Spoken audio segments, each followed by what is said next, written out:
저는 시골 마을에 살고 있어요. 남편과 함께 평화로운 일상을 보냈었죠. 우리 집은 마을에서도 가장 구석에 위치해 있어요.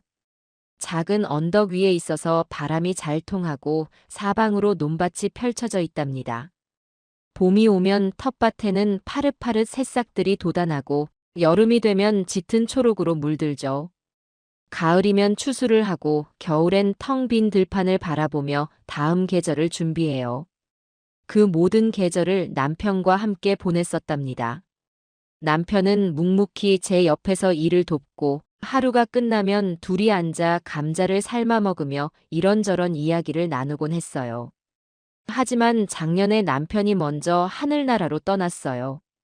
저를 혼자 두고 말이에요. 처음엔 믿기지 않았어요. 왜 하필 우리 남편이어야 했을까? 왜 하필 내가 혼자 남아야 했을까? 그런 생각만 계속 맴돌았죠. 장례식이 끝나고 집으로 돌아왔을 때 텅 빈 집안의 적막함이 얼마나 무겁던지요. 남편이 쓰던 도구들, 입던 옷들, 모두가 그대로인데 정작 그가 없다는 사실이 너무도 실감나게 다가왔답니다. 그렇게 몇 달을 혼자 울고 또 울다 지쳐 잠이 들기를 반복했어요. 그런데 어느 날 문득 창밖을 보니 텃밭에 잡초가 무성하게 자라 있는 걸 발견했어요. 아, 내가 이러고 있을 때가 아니구나. 그제야 정신이 번쩍 들었죠. 그날부터는 무작정 몸을 움직였어요. 텃밭을 가꾸고 집안을 정리하고 아침이면 이웃들과 함께 시장도 가고 그렇게 제 일상을 다시 찾기 위해 애썼어요. 아들 얘기를 해볼까요? 저에겐 하나뿐인 아들이 있어요. 직장 생활을 하느라 바쁘죠. 아들이 독립한 지도 벌써 10년이 넘었어요. 결혼도 하고 손주도 낳고 이제는 완전히 자기만의 가정을 꾸렸답니다. 예전에는 명절이나 특별한 날이 아니면 얼굴 보기도 힘들었어요. 하지만 그나마 남편이 살아있을 때는 조금이라도 더 자주 왔었어요. 그런데 남편이 세상을 떠난 이후로는 아들의 방문 횟수가 눈에 띄게 줄어들었어요. 처음에는 서운했어요. 왜 이렇게 바쁜 걸까? 정말 시간이 없는 걸까? 아니면 나를 신경 쓰고 싶지 않은 걸까? 혼자서 이런저런 생각을 하다가 괜히 서러워지곤 했죠. 하지만 시간이 지나면서 체념하게 됐어요. 아들이 바쁜가 보다. 나도 내 삶을 살아야지. 그렇게 스스로를 다독이며 하루하루를 살아갔어요.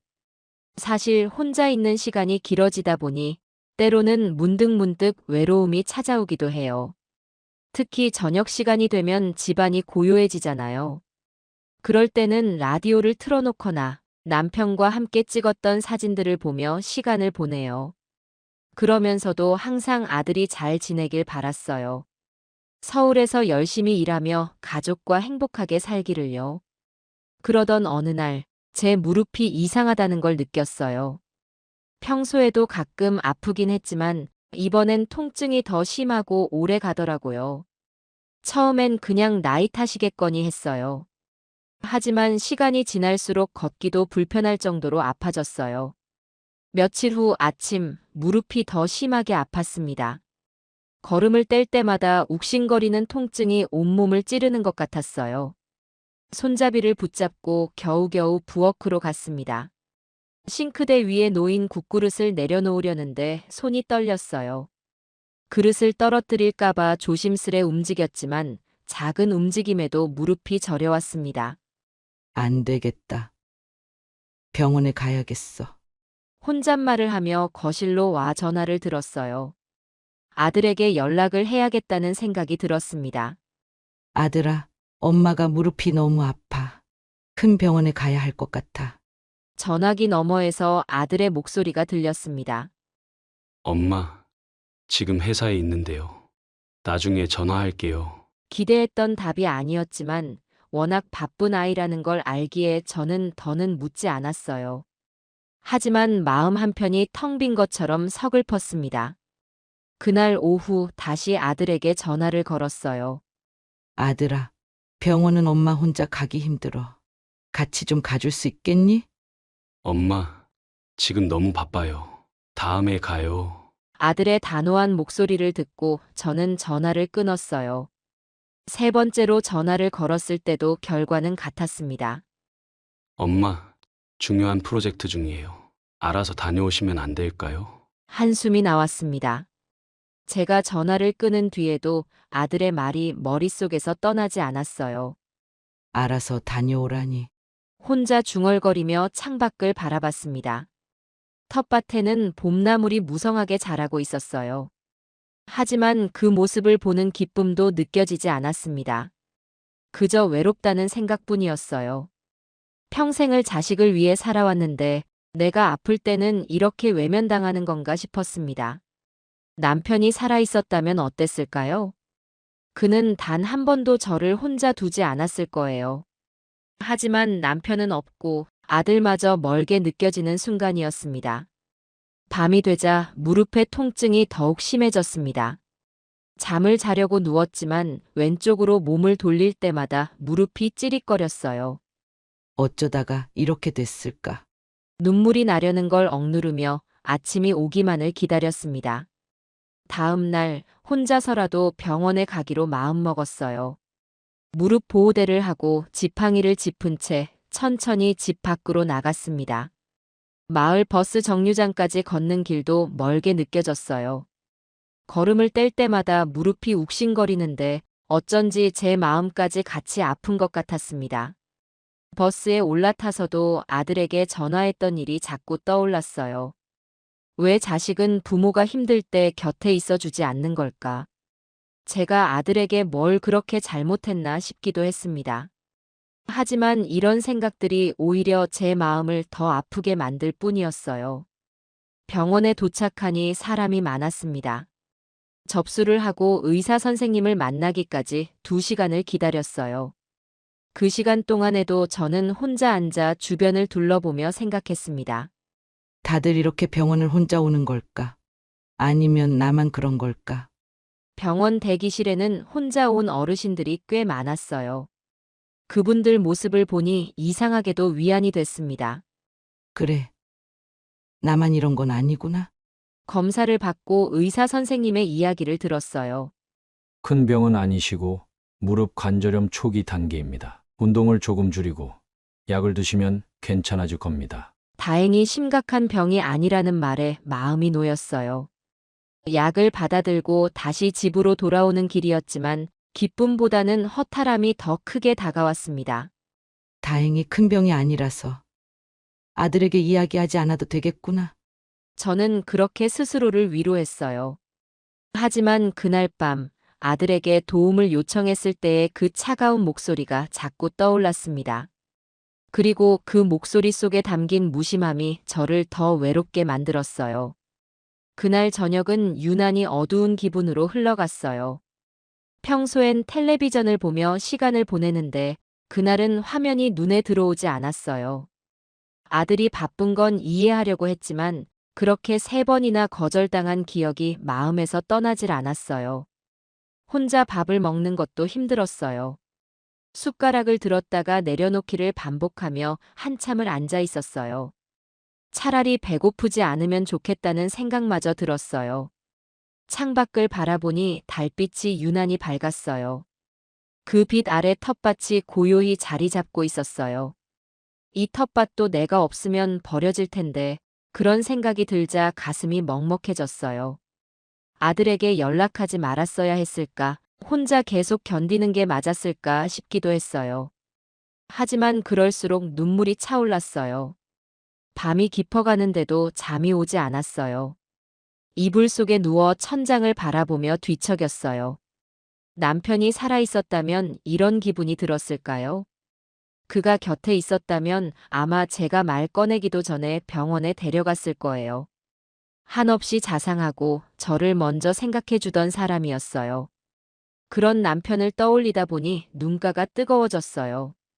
잠을 청하기 힘들어져서 다시 일어났어요. 거실로 나가 전등을 켜고 소파에 앉았습니다. 평소 남편과 함께 찍은 사진들이 거실 벽에 걸려 있었어요. 그중 하나를 뚫어지게 바라보았어요. 사진 속에 저는 활짝 웃고 있었어요. 그때는 남편과 텃밭에서 막 추수를 끝낸 뒤였죠. 아들은 초등학생이었고 저희 옆에서 장난을 치고 있었어요. 그 시절에 제가 지금의 저를 본다면 뭐라고 할까요? 너 왜 그렇게 약해졌어? 사진 속에 제가 이렇게 묻는 것 같았어요. 그 말을 듣는 것 같은 기분에 고개를 저었어요. 다시 자리에 앉아 차를 한 잔 더 우려냈습니다. 따뜻한 찻잔을 손에 쥐고 깊이 숨을 내쉬었어요. 나는 혼자서도 잘 해낼 수 있다. 스스로 다짐했지만 마음이 쉽게 가라앉지 않았어요. 창문을 통해 들려오는 밤바람 소리가 쓸쓸하게 느껴졌어요. 그 소리가 제 마음속 깊은 곳을 건드리는 것 같았어요. 갑자기 울고 싶은 마음이 들었어요. 하지만 울고 나면 무언가 달라질까 싶어서 억눌렀어요. 침대에 다시 누웠지만 그날 밤은 끝내 잠들지 못했어요. 다음 날 아침 평소보다 늦게 일어났어요. 몸은 무겁고 마음은 더 무거웠어요. 아침 햇살이 창문으로 들어왔지만 제 기분을 환하게 만들지는 못했어요. 무릎 통증이 조금 가라앉은 것 같아서 다행이라는 생각이 들었어요. 하지만 그것조차 위안이 되지 않았어요. 주변을 둘러보니 집안 곳곳에 남편의 흔적이 남아 있었어요. 서랍 속에 정리된 그의 물건들, 벽에 걸린 그의 모자, 이 모든 것이 그리움을 자극했어요. 그 순간 아들이 다시 떠올랐어요. 내가 왜 그렇게 실망했는지, 그리고 왜 이렇게까지 외로워졌는지 스스로를 이해하기 시작했어요. 제가 아들을 미워하고 싶은 건 아니었어요. 그저 함께 있어 주길 바랐을 뿐이에요. 하지만 그 바람이 이루어지지 않을 때 저는 혼자서도 강해져야 한다는 걸 깨달았어요. 그날 하루 종일 말 한마디 하지 않고 보냈어요. 혼자 있는 시간이 길어질수록 제 내면의 목소리가 점점 더 커져갔어요. 그 목소리가 제게 이렇게 말했어요. 너 혼자서도 할 수 있어. 이 말이 위로처럼 느껴졌어요. 아들에게 더 이상 기대하지 말아야겠다는 생각이 들었어요. 그를 원망하는 대신 제 스스로를 돌보는 방법을 찾아야 했어요. 그래서 그날부터 작은 결심을 했어요. 내 삶의 주인공은 나라는 것을 잊지 않기로요. 무릎이 아픈 건 고치면 되는 일이었어요. 하지만 마음이 아픈 건 제가 스스로 다독여야 한다는 걸 깨달았어요. 그날의 저녁은 조금 더 단단해진 마음으로 보낼 수 있었어요. 비록 무릎은 여전히 아팠지만 제 마음속에는 작은 불꽃이 타오르기 시작했어요. 무릎이 조금 괜찮아진 저는 텃밭으로 나갔어요. 잡초가 여기저기 자라 있어서 그대로 두고 볼 수가 없었어요. 호미를 들고 천천히 몸을 움직이며 풀을 뽑기 시작했어요. 땀이 이마를 타고 흘렀지만 마음은 이상하게도 한결 가벼워졌어요. 텃밭 한쪽에 상추를 심기로 했어요. 작은 씨앗을 손에 올려놓고 흙을 부드럽게 덮었습니다. 여기서 싹이 틀까? 혼잣말을 하며 물을 주었어요. 고추 모종도 심었어요. 줄기를 조심스럽게 땅에 묻고 흙을 덮으니 작은 식물이 제 손에서 자라는 기분이 들었어요. 농사일은 힘들었지만 이 순간만큼은 제 삶의 생기를 불어넣어 주었어요. 텃밭을 바라보니 마음이 뿌듯해졌어요. 이곳이 내 삶의 일부구나. 혼자 중얼거리며 한참을 앉아 있었어요. 그 순간만큼은 모든 걱정을 잊을 수 있었답니다. 어느 날 오후 텃밭에서 물을 주고 있는데 대문 밖에서 인기척이 들렸어요. 누굴까 싶어 고개를 돌리니 아들이 서 있더군요. 도시로 떠난 이후로 이렇게 불쑥 찾아온 건 처음이라 놀랐습니다. 엄마, 잘 지내셨어요? 그의 목소리는 여느 때처럼 담담했지만 표정이 어딘가 불편해 보였어요. 평소 같으면 반가워서 손을 흔들었겠지만 이번에는 그러지 않았어요. 저도 모르게 속이 답답해지는 걸 느꼈습니다. 웬일로 왔니? 제가 물으니 아들이 잠시 머뭇거리더군요. 그리고는 예상치 못한 말을 꺼냈습니다. 엄마, 우리 애 좀 봐주실 수 있어요? 와이프가 직장을 구해서. 한순간 말문이 막혔어요. 무릎 아파서 도와달라고 했을 때는 모르는 척 하더니 이제 와서 손주를 봐달라니요? 엄마, 잠깐이라도 좀 도와주시면 좋겠어요. 저희가 둘 다 일을 해야 해서 너무 힘들어요. 아들의 목소리는 간절해 보였지만 저는 속이 시커멓게 타들어갔어요. 그 말을 듣는 순간 지난 몇 달간 쌓였던 서운함과 분노가 떠올랐어요. 제가 아플 때는 바쁘다며 거절하더니 이제 와서 자신의 필요에 맞춰 찾아온 그 태도가 얄밉게 느껴졌습니다. 아들은 제 표정을 살피며 조심스럽게 말을 이었어요. 엄마, 제가 그때 병원 못 가드린 건 정말 죄송해요. 근데 이번엔 진짜 어쩔 수 없어요. 와이프도 힘들어하고 손주도 안정된 환경이 필요하잖아요. 그 말을 듣는 순간 마음 한구석에서 또 다른 감정이 스쳐 지나갔어요. 손주를 생각하면 미안한 마음이 들긴 했습니다. 하지만 그것과 별개로 아들의 태도가 너무 이기적으로 느껴졌어요. 너희 애 봐달라고? 저는 일부러 아들을 똑바로 쳐다보며 말했어요. 내가 무릎 아플 때는 바쁘다고 3번이나 거절하더니 이제 와서 부탁하는 거니? 아들의 얼굴이 굳어졌어요. 그가 할 말을 찾으려는 듯 입을 열었다 닫았다 하더군요. 그땐 정말 바빴어요. 정말 바빴다. 제 목소리가 한층 높아졌어요. 너가 그렇게 바쁘게 살면서 나한테 한 번이라도 고맙다고 한 적 있니? 내가 어떻게 널 키웠는지, 내 아버지가 어떻게 우리 가정을 지켰는지 기억은 하니? 아들은 아무 말도 못했어요. 그 모습이 더 답답하게 느껴졌어요. 제가 더 이상 참을 수 없어서 말을 잘랐습니다. 썩 꺼져라. 나도 바빠. 제 말을 들은 아들의 얼굴은 놀란 기색이 역력했어요. 아마도 평생 동안 저한테서 그런 말을 들어본 적이 없었을 겁니다. 저 역시 그렇게 거칠게 말한 건 처음이었어요. 하지만 한 번 나온 말은 주워 담을 수 없었어요. 사실 그러고 싶지도 않았어요. 그동안 쌓였던 서운함과 분노를 모두 담아내는 순간이었으니까요. 아들은 더 이상 아무 말도 하지 않고 조용히 일어났어요. 엄마, 마지막으로 한마디 하려는 듯 입을 열었지만 저는 단호히 말했어요. 가거라. 할 말 없다. 그는 발길을 돌려 대문을 나섰어요. 집이 다시 고요해졌지만 제 마음은 이상하게도 시원했어요. 그동안 참고만 있었던 제 자신이 오히려 답답했던 것 같아요. 그날 밤 혼자 앉아 생각했어요. 내가 너무 심했나? 그런 생각이 들기도 했지만 곧 스스로를 설득했어요. 아니. 그동안 참은 내가 더 이상했지. 아들에게 손주를 봐줄 마음이 없었던 건 아니에요. 하지만 그가 진심으로 사과하지 않은 상태에서 그렇게 당연한 듯 도움을 요청하는 태도가 마음에 걸렸던 거예요. 잠자리에 들면서도 여러 감정이 교차했어요.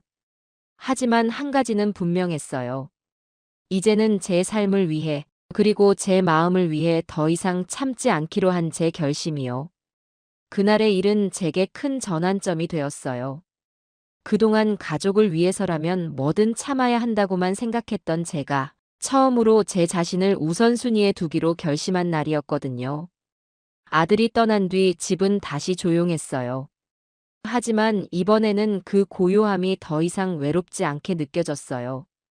오히려 제 삶을 스스로 지킬 수 있다는 작은 확신이 생겼습니다. 그 일이 있고 나서 저는 많은 것을 깨달았어요. 더는 제 삶을 다른 사람의 기대에 맞추지 않기로 결심했어요. 오랫동안 가족을 위해 살아왔지만 이제는 제 자신을 위해 살기로 했어요. 아들이 떠난 뒤 집안은 여전히 고요했지만 이번에는 그 고요함이 다르게 느껴졌어요. 그동안 남편과 아들에게만 맞춰 살았던 제 시간이 얼마나 무의미하게 흘러갔는지 깨닫게 되었어요. 그날 이후 저는 아침마다 일찍 일어나 창문을 활짝 열고 텃밭을 바라보며 스스로에게 다짐했어요. 이제부터는 나를 위해 살자. 동네의 작은 문화센터에서 요가 교실이 열린다는 소식을 들었어요. 늘 해보고 싶었지만 망설였던 일이었죠. 나도 늙은 사람이 할 수 있을까? 처음엔 그런 생각이 들어 망설였지만 결국 호기심이 더 커져서 신청서를 냈습니다. 첫 수업날 동네 할머니들이 하나둘 모여 있었어요. 서로 처음 보는 사이였지만 금방 이야기를 나누며 친해졌어요. 강사 선생님이 밝은 목소리로 들어오며 인사를 건넸어요. 여러분, 요가를 하면서 몸도 마음도 건강하게 만들어 볼게요. 요가는 생각보다 쉽지 않았어요. 처음에는 허리를 펴는 것도 힘들었고 무릎 때문에 오래 앉아 있는 것도 어렵더라고요. 하지만 몸을 움직이는 동안 묘하게 마음이 가벼워졌어요. 온몸에 뻗어나가는 긴장감과 땀이 제 몸을 다시 살아있게 해주는 기분이었어요. 요가 수업이 끝난 뒤 영자 씨라는 할머니가 말을 걸어왔어요. 같이 차 한잔 하실래요? 그렇게 자연스럽게 새로운 친구를 사귀게 됐어요. 영자 씨도 저와 비슷한 상황이었어요. 멀리 사는 자식들 때문에 소가리를 많이 했다고 하더군요. 우리도 우리 인생을 좀 더 즐겨야 하지 않겠어요? 영자 씨의 말에 저는 고개를 끄덕였어요. 그 말이 제 마음에 크게 와닿았어요. 며칠 뒤 영자 씨가 풍물패에 가입하지 않겠느냐고 제안했어요. 풍물패라니 처음에는 조금 어색했어요. 장구를 치고 꽹과리를 울리는 건 왠지 젊은 사람들이나 하는 일 같았거든요. 하지만 영자 씨의 설득에 한번 가보기로 했어요. 풍물패 첫 모임에 갔을 때 사람들이 반갑게 맞아줬어요. 어르신, 잘 오셨습니다. 여기 와서 즐겁게 놀다 가세요. 그 환영 인사에 마음이 따뜻해졌어요. 처음에는 장구를 잡는 법도 몰라 쩔쩔맸어요. 하지만 조금씩 배워가며 소리가 나는 법을 익혔어요. 장구를 두드리는 리듬에 맞춰 몸을 움직이다 보니 묘하게 스트레스가 풀리는 느낌이었어요. 풍물패는 단순히 악기를 치는 것만이 아니었어요. 함께 어울려 웃고 떠들며 마음을 나누는 시간이었어요. 저는 점점 그 모임이 기다려졌고 매주 모임 날이 되면 설레는 마음으로 준비했어요. 아들의 전화는 일부러 받지 않았어요. 전화벨이 울릴 때마다 한 번씩 망설였지만 결국은 받지 않았어요. 저는 이제 제 삶의 주인공이었으니까요. 그 시간에 저는 요가 수업이나 풍물패 연습을 더 열심히 했어요. 집에서 혼자 찻잔을 들고 앉아 이전과는 다른 평온함을 느꼈어요. 아무도 방해하지 않는 조용한 시간이 이제는 오히려 좋았어요. 어느 날 풍물패 공연이 열렸어요. 동네 행사에서 작은 무대를 꾸미는 것이었어요. 처음엔 무대에 서는 게 부끄러웠지만 장구를 치며 사람들의 박수를 받는 순간 제 안에 있던 작은 자신감이 깨어나는 걸 느꼈어요. 그날 밤 공연을 마치고 집에 돌아왔을 때 거울 속에 비친 제 모습이 조금 달라 보였어요. 예전에는 아들의 인정과 관심을 기다리던 제가 있었지만 이제는 스스로를 자랑스럽게 여길 수 있는 제가 있었어요. 그 후로도 요가와 풍물패를 통해 새로운 친구를 많이 사귀었어요. 그들과 함께하는 시간이 제게 더없이 소중했어요. 이제는 혼자라는 생각이 들지 않았어요. 오히려 제 삶을 스스로 꾸려가고 있다는 만족감이 컸어요. 아들이 다시 전화를 걸어올 때 저는 그가 이전처럼 필요할 때만 저를 찾는 게 아니라 저를 진심으로 이해하려 한다면 그때 받아줄 준비가 되어 있었어요. 하지만 지금 이 순간 제 삶에서 가장 중요한 건 제 자신이었어요. 이렇게 조금씩 제 삶은 변하고 있었어요. 이제는 제가 진정으로 원하는 삶을 살아가고 있다는 확신이 들었어요.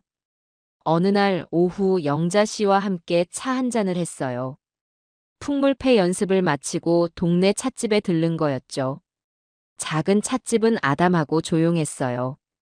창밖으로 보이는 풍경은 익숙했지만 그날따라 더 평화롭게 느껴졌어요. 요즘은 몸도 마음도 한결 편해진 것 같아요. 제가 말하자 영자 씨가 고개를 끄덕였어요. 저도 그래요. 근데 가끔씩은 자식들 생각이 나기도 해요. 영자 씨의 말에 저도 공감했어요.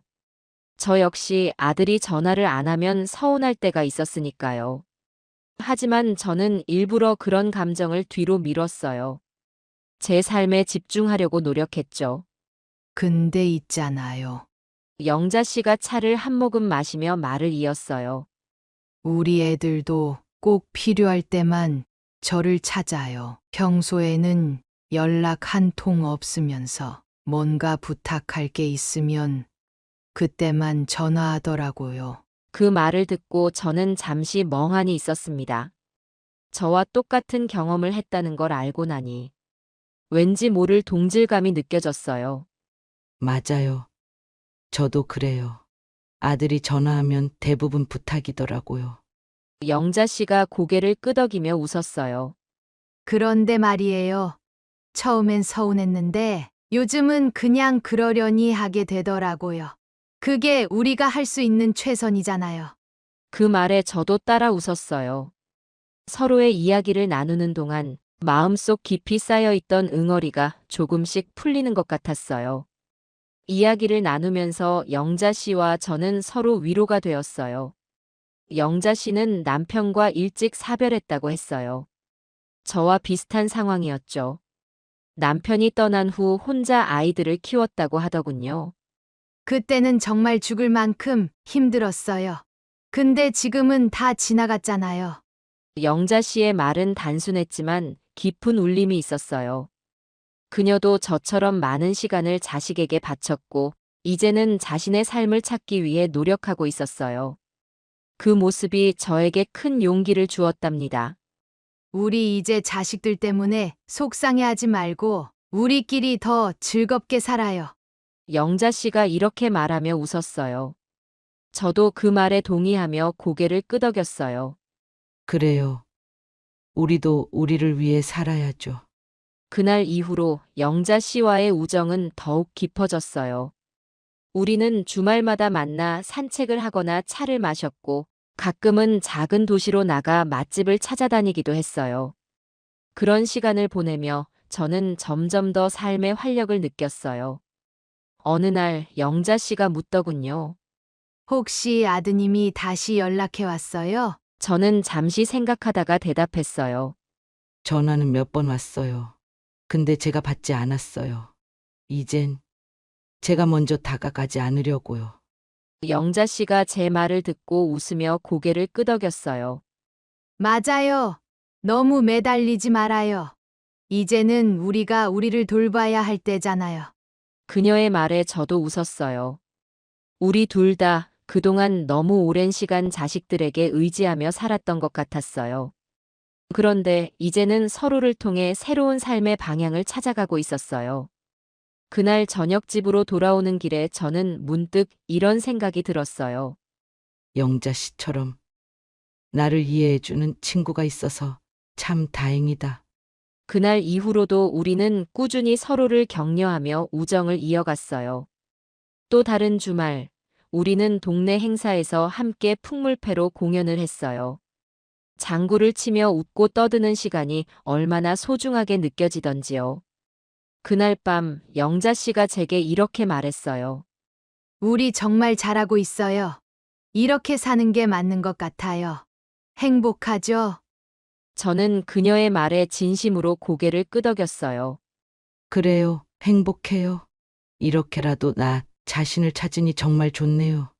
영자 씨와의 우정은 제게 단순한 위로 그 이상이었어요. 그녀와 함께하는 시간은 제가 제 삶을 사랑하는 방법을 배워가는 과정이었어요. 이제는 더 이상 외롭지 않았어요. 저는 제가 다시 웃을 수 있다는 걸 알게 되었답니다. 추석이 가까워질 무렵, 날씨가 선선해지기 시작했어요. 텃밭의 작물들도 풍성하게 익어가고 있었죠. 추석 준비를 하면서 혼자 조용히 보내야겠다고 생각했어요. 오히려 혼자만의 명절이 편할 것 같았거든요. 그런데 추석 당일 아침 대문 밖에서 인기척이 들렸어요. 창문을 통해 보니 아들이 서 있었고 옆에는 며느리도 있었어요. 손에 선물 꾸러미를 들고 있었지만 그들의 표정은 어딘가 굳어 보였어요. 어머니, 문 좀 열어주세요. 아들이 문 너머에서 말했어요. 저는 잠시 망설였지만 결국 문을 열어주었어요. 웬일이냐? 저는 담담히 물었어요. 아들과 며느리는 마당으로 들어와 조심스레 제 앞에 섰어요. 어머니, 저희가 잘못했어요. 용서해 주세요. 아들은 이렇게 말하며 무릎을 꿇었어요. 옆에 있던 며느리도 아들을 따라 무릎을 꿇더군요. 그들의 행동은 예상치 못한 것이었어요. 하지만 제 마음은 흔들리지 않았어요. 이미 저는 달라져 있었거든요. 용서는 이미 했다. 하지만 예전처럼 되돌아가긴 힘들다. 저는 차분히 말을 이었어요. 너희는 너희 갈 길을 가라. 나는 내 길을 갈 테니. 아들과 며느리의 얼굴에 당혹감이 스쳐갔어요.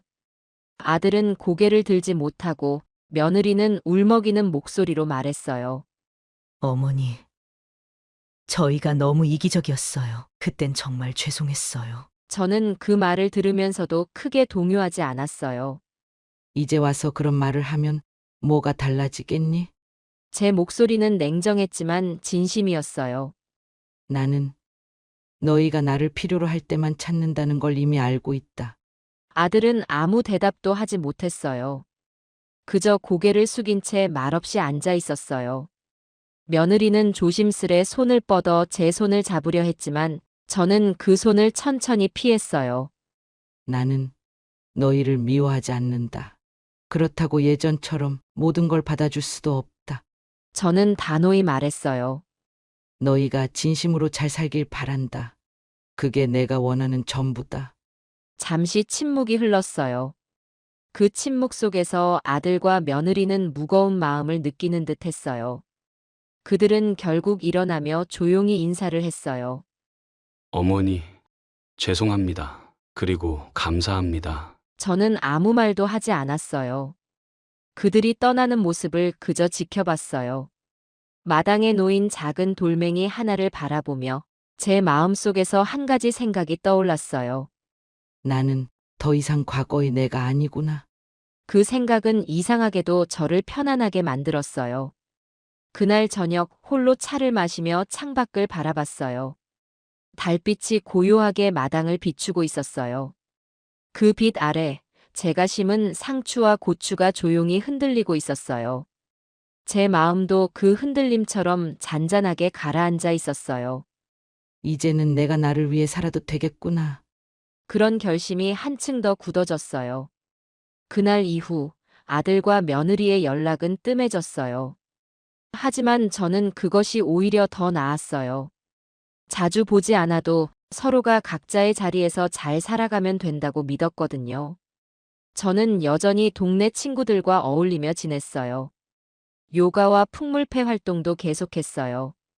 그리고 틈날 때마다 텃밭을 가꾸며 하루를 보냈어요. 명절이 끝나고도 제 마음은 조금도 흔들리지 않았어요. 그날 저는 제 인생에서 가장 큰 교훈을 배웠으니까요. 그 교훈은 단순했어요. 내 삶의 주인공은 나 자신이라는 것, 그리고 내가 나를 사랑하지 않으면 아무도 나를 대신해서 사랑해주지 않는다는 것. 그날의 사이다 같은 순간은 제게 두 번째 기회를 준 날이었어요. 그 이후로 제 삶은 완전히 달라졌답니다. 해가 바뀌고 설날이 다가왔어요.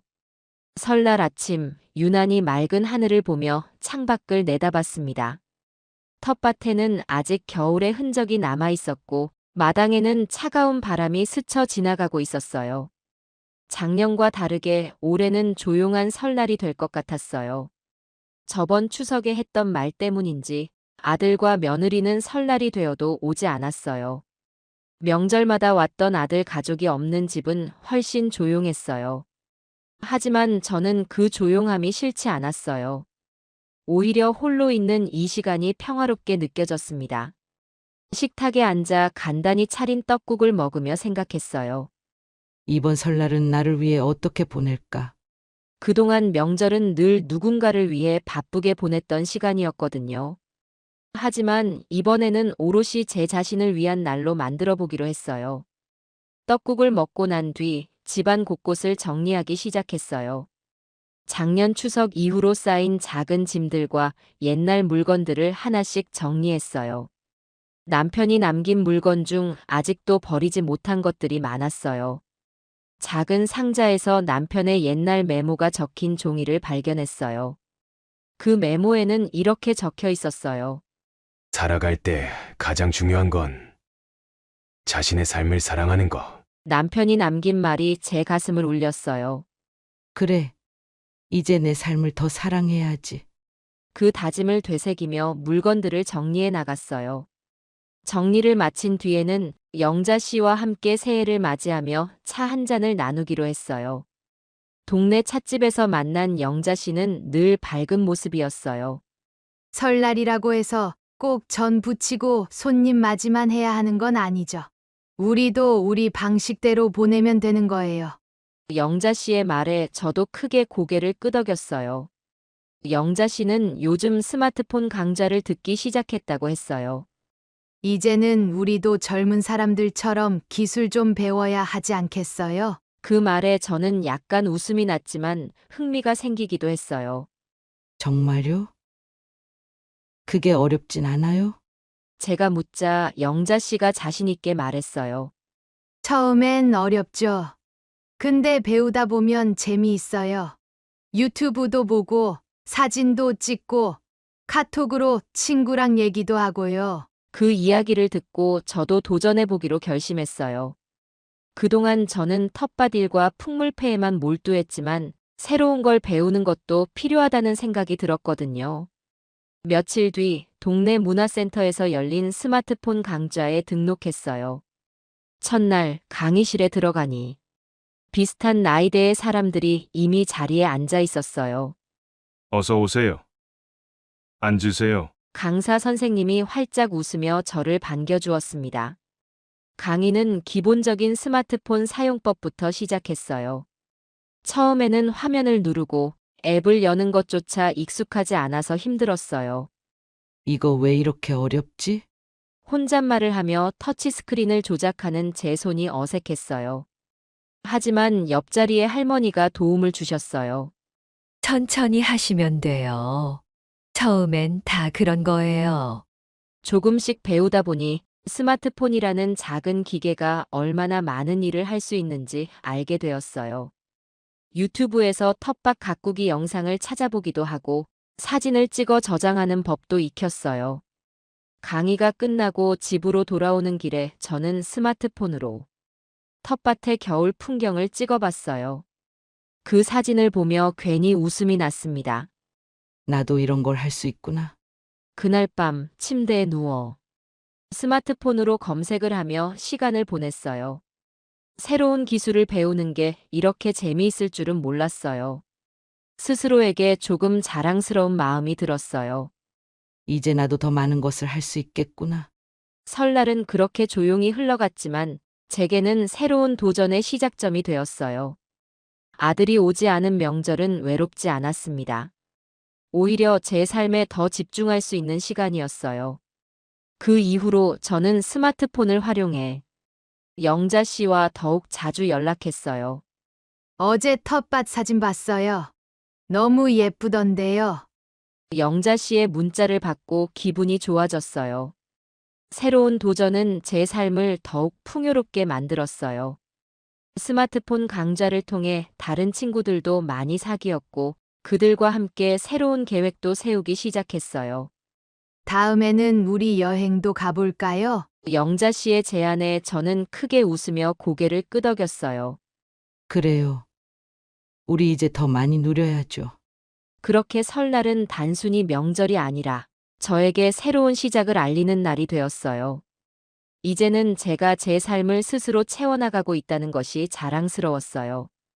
가족이 주는 행복이 아니라 제 스스로 찾은 행복이었으니까요. 텃밭에 봄나물이 자랄 무렵이었어요. 겨울에 매서운 바람이 지나고 땅이 부드럽게 녹아내리는 것을 느낄 수 있었죠. 새싹들이 여기저기 얼굴을 내미는 걸 보니 마음이 따뜻해졌어요. 그날 아침 장화를 신고 텃밭으로 나갔어요. 흙냄새가 코끝에 스며드는 그 순간 이곳이야말로 제 삶의 일부라는 생각이 들었어요. 텃밭에는 지난 가을 심었던 봄나물이 싹을 틔우고 있었어요. 상추, 달래, 부추가 줄지어 나란히 자라는 걸 보니 제가 이 작은 생명들에게 얼마나 정성을 쏟았는지 새삼 떠올랐습니다. 봄볕이 부드럽게 비추는 아래서 나뭇잎들이 바람에 살랑살랑 흔들렸어요. 그 모습이 어찌나 예쁘던지 한참을 바라보았어요. 손으로 흙을 만지작거리며 나물 사이에 자란 잡초를 뽑았어요. 그러다 문득 이런 생각이 들었어요. 자식도 이 나물과 같구나. 나무를 키우는 일은 쉽지 않았어요. 적당한 물과 햇볕을 주어야 하고 잡초를 제거하며 땅을 돌봐야 했어요. 하지만 그럼에도 불구하고 때로는 나물이 병들거나 자라지 않을 때가 있었어요.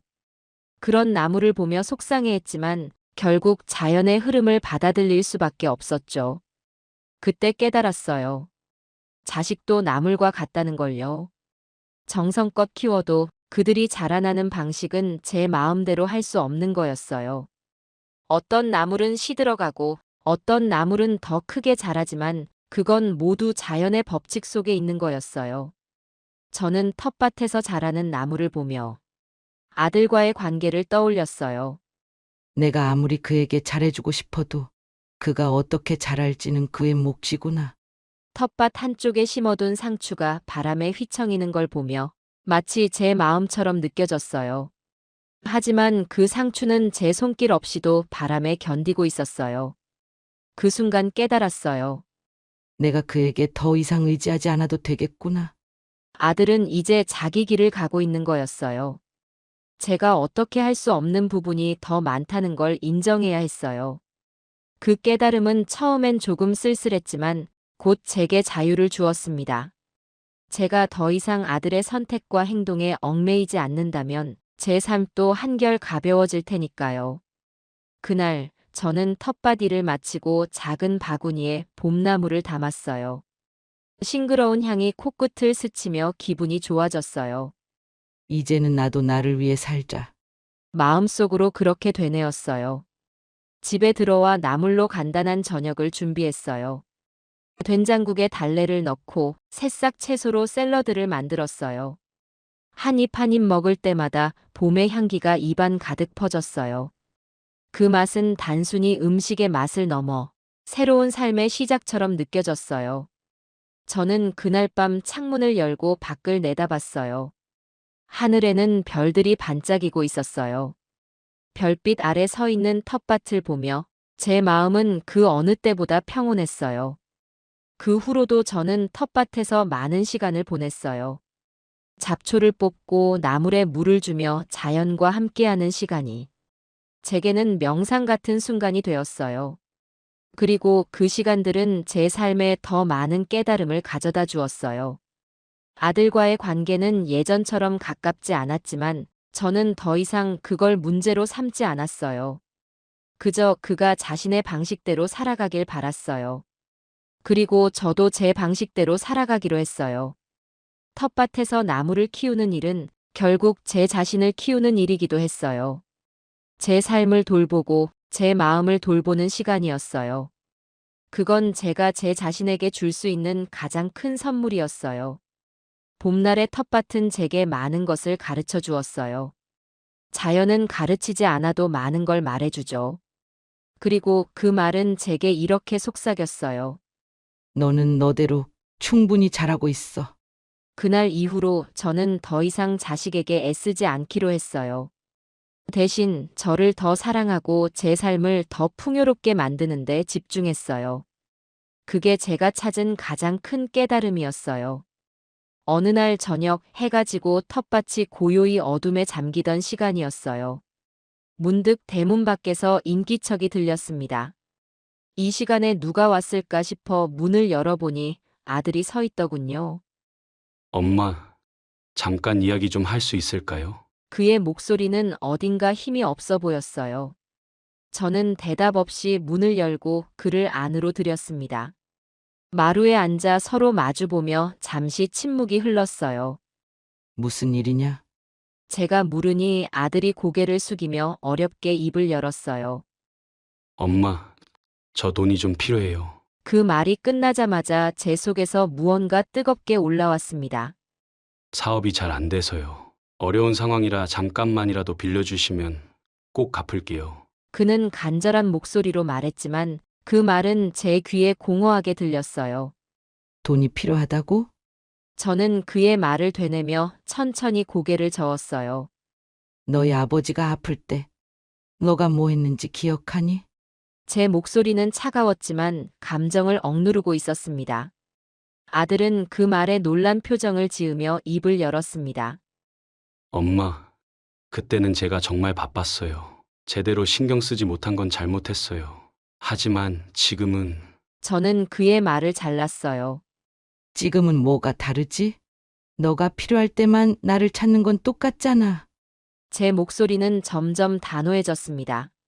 돈은 없다. 나도 내 노후 준비해야 하니까. 아들은 어쩔 줄 몰라 하며 계속 설득하려 했어요. 엄마, 정말 잠깐만 도와주세요. 정말 어려운 상황이에요. 이건 가족끼리 서로 도와야 하는 일이잖아요. 그 말을 듣고 저는 한숨을 내쉬며 말했어요. 너가 말하는 가족이라는 게 참 재미있구나. 아버지가 병원비로 얼마나 힘들어했는지 아냐? 그 돈으로 내 평생 모은 걸 다 써버렸어. 제 말에 아들은 입을 다물었어요. 아버지의 병간호 때 자기가 얼마나 무심했는지 깨닫는 듯 했어요. 그때 그는 분명히 바빴다며 매번 병문안을 미뤘었죠. 그의 얼굴에는 후회와 자책이 서려 있었어요. 엄마, 제가 정말 잘못했어요. 그의 목소리는 작고 떨렸지만 저는 냉정하게 고개를 저었어요. 지금 와서 그런 말 해봤자 무슨 소용이 있겠니? 그때 너가 보였던 태도가 지금도 내 마음속에 남아있다. 아들은 더 이상 아무 말도 하지 못하고 고개를 숙였어요. 저는 그를 바라보며 한숨을 내쉬었어요. 내가 널 미워해서 그러는 게 아니야. 이건 너가 스스로 책임져야 할 일이야. 언제까지 나에게 의지하려고 하니? 그 순간 아들은 눈물을 머금고 고개를 끄덕였어요. 그의 표정에서 그가 진심으로 자신의 잘못을 깨달았다는 게 보였어요. 하지만 저는 여전히 단호히 말했어요. 이제 너도 너의 힘으로 해결해야 해. 나는 더 이상 너의 뒷받침이 되어줄 수 없어. 아들은 마루에서 일어나기 전에 한참 동안 말을 잇지 못했어요. 엄마, 죄송합니다. 제가 너무 부족했어요. 그는 그렇게 말하고 집을 나섰어요. 그가 떠난 뒤 저는 깊은 한숨을 내쉬었어요. 마음 한편은 여전히 무겁고 아팠지만 한편으로는 이게 옳은 일이라는 확신이 들었어요. 저는 창문을 통해 밖을 내다봤어요. 텃밭은 달빛 아래 고요히 흔들리고 있었어요. 그 모습을 보며 스스로에게 이렇게 말했어요. 너도 잘 해낼 거야. 그리고 나도 내 삶을 계속 지켜나가야지. 그날 밤 저는 오랜만에 깊이 잠들었어요. 아들과의 관계는 여전히 어색할지 몰라도 저는 제가 내린 결정이 제 삶을 지키는 일이었다는 걸 알고 있었어요. 그 일이 있고 나서 아들은 더 이상 저를 찾지 않았어요. 하지만 그 침묵 속에서 저는 우리가 서로를 조금씩 이해하고 있다는 것을 느낄 수 있었어요. 이제는 제가 더 이상 그의 삶에 간섭하지 않는 것처럼 그도 저를 자신의 필요에 따라 찾지 않을 거라는 믿음이 생겼어요. 그리고 그 믿음은 제 마음을 더 평온하게 만들어 주었답니다. 마을 풍물패와 함께 공연을 다니기 시작했어요. 그동안 연습만 하던 것과 달리 무대에 서게 되니 묘한 긴장감이 들었어요. 처음 장구를 배울 땐 손발이 어색해서 리듬을 맞추는 게 쉽지 않았는데 이제는 어느 정도 익숙해져서 자신감이 생겼답니다. 첫 공연 날 작은 마을 축제에서 장구를 치며 노래를 부르던 순간이 떠오릅니다. 앞에 앉아 박수를 치며 응원하는 관객들을 보니 마음이 따뜻해졌어요. 장구를 칠 때마다 울리는 소리가 온몸을 울리며 희열을 느끼게 했어요. 공연이 끝나고 관객들이 보내준 큰 박수에 가슴이 벅차올랐습니다. 누군가 저를 위해 이렇게 박수를 쳐준 건 오랜만이었어요. 그 순간 저는 다시 살아있다는 느낌을 받았어요.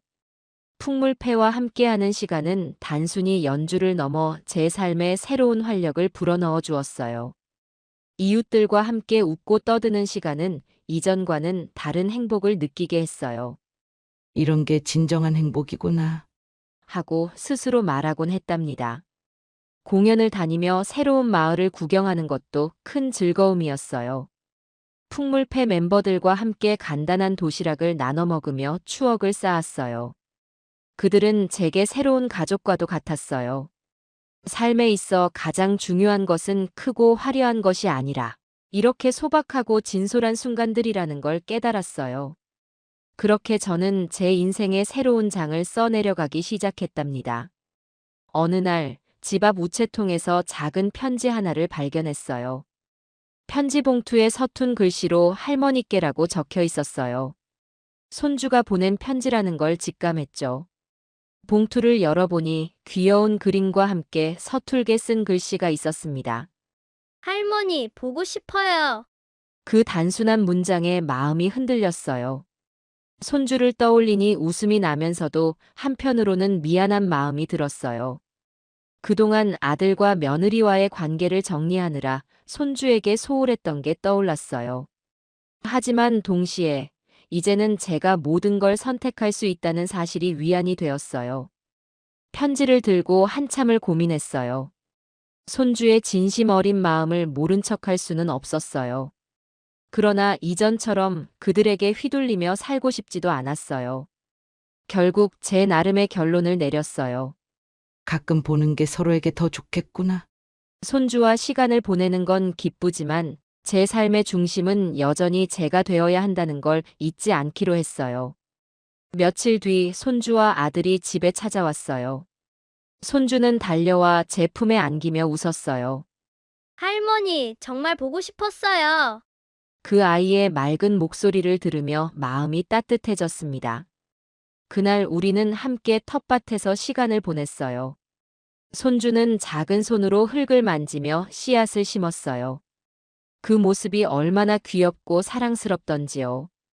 그날 밤 손주가 잠든 모습을 바라보며 다짐했어요. 내가 원할 때 얘가 할 수 있을 만큼 사랑하면 되는 거야. 그 다짐은 제 마음을 한결 편안하게 만들어 주었답니다. 그렇게 우리는 서로 조금씩 더 나아지는 방법을 찾아갔어요.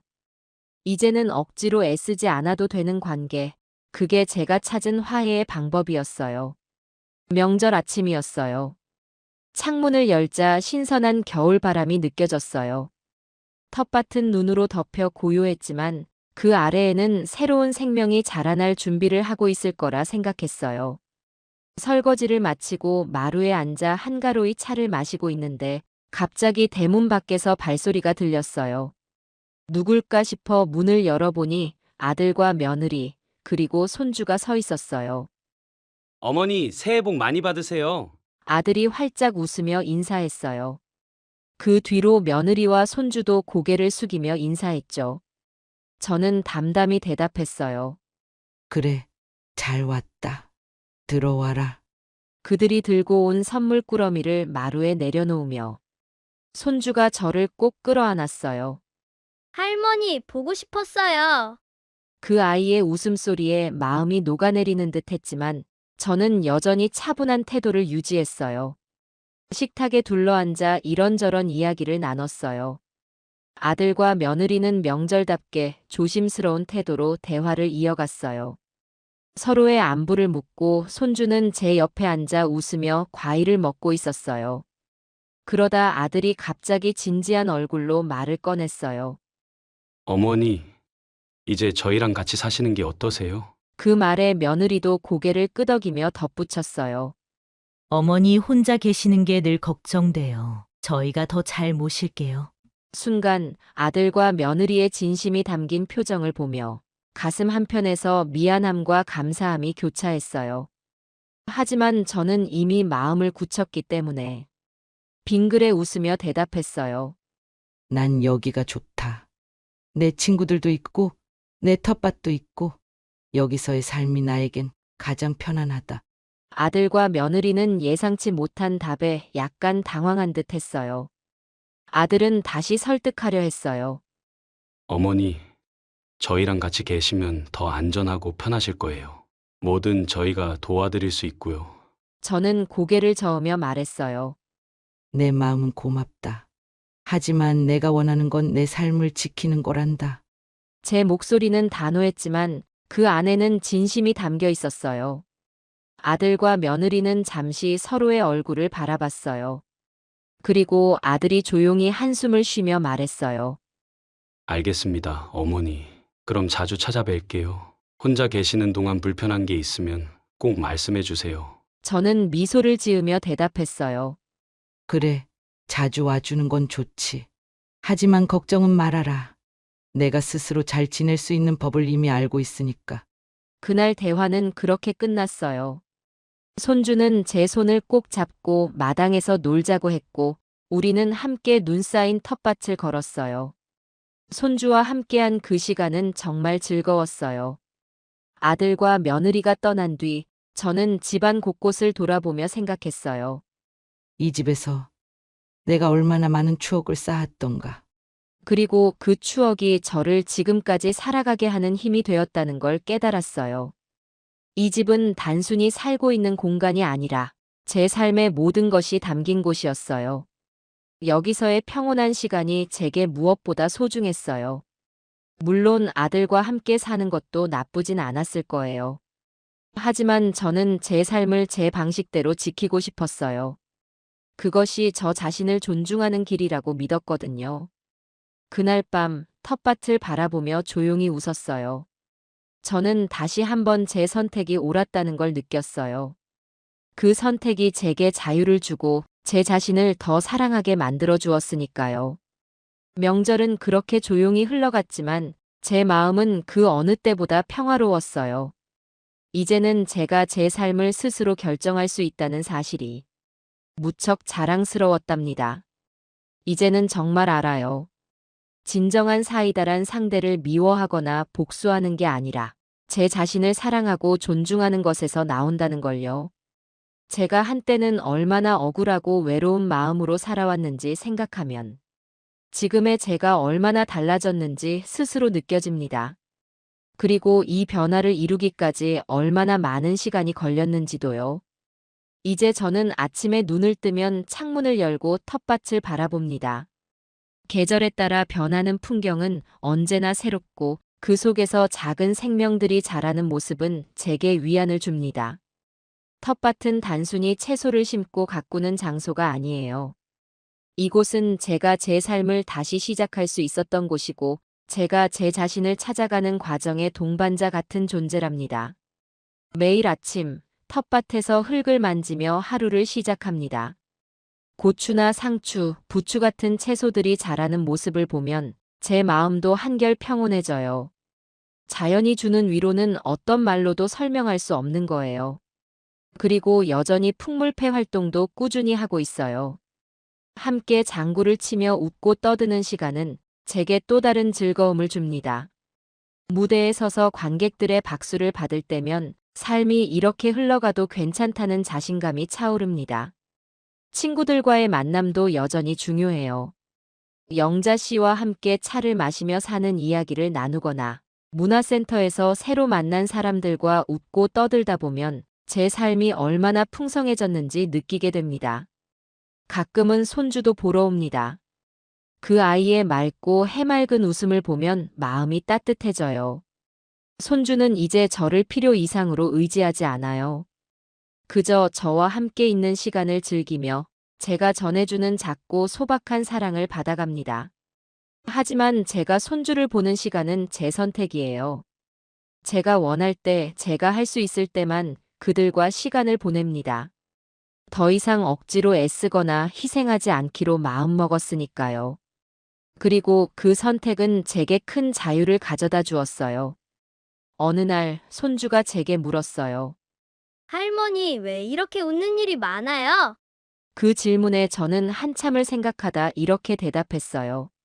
할머니가 이제야 진짜로 행복을 알게 되었거든. 행복이란 게 아주 거창한 것이 아니더군요. 작은 텃밭에서 나무를 가꾸는 일, 풍물패에서 장구를 치며 웃는 일, 친구들과 함께 수다를 떨며 차 한 잔을 나누는 일, 그 모든 것이 행복이라는 걸 이제야 깨달았습니다. 물론 인생이 항상 평탄하지만은 않아요. 때로는 텃밭에 작물이 제대로 자라지 않을 때도 있고, 손주가 가끔은 떼를 쓰며 할머니의 한계를 시험할 때도 있어요. 하지만 그런 순간들조차 이제는 받아들일 수 있어요. 그건 삶의 일부니까요. 과거에 저는 늘 누군가의 기대에 부응하려고 애썼고, 그 과정에서 제 자신을 잃어버리곤 했어요. 하지만 지금의 저는 더 이상 그러지 않아요.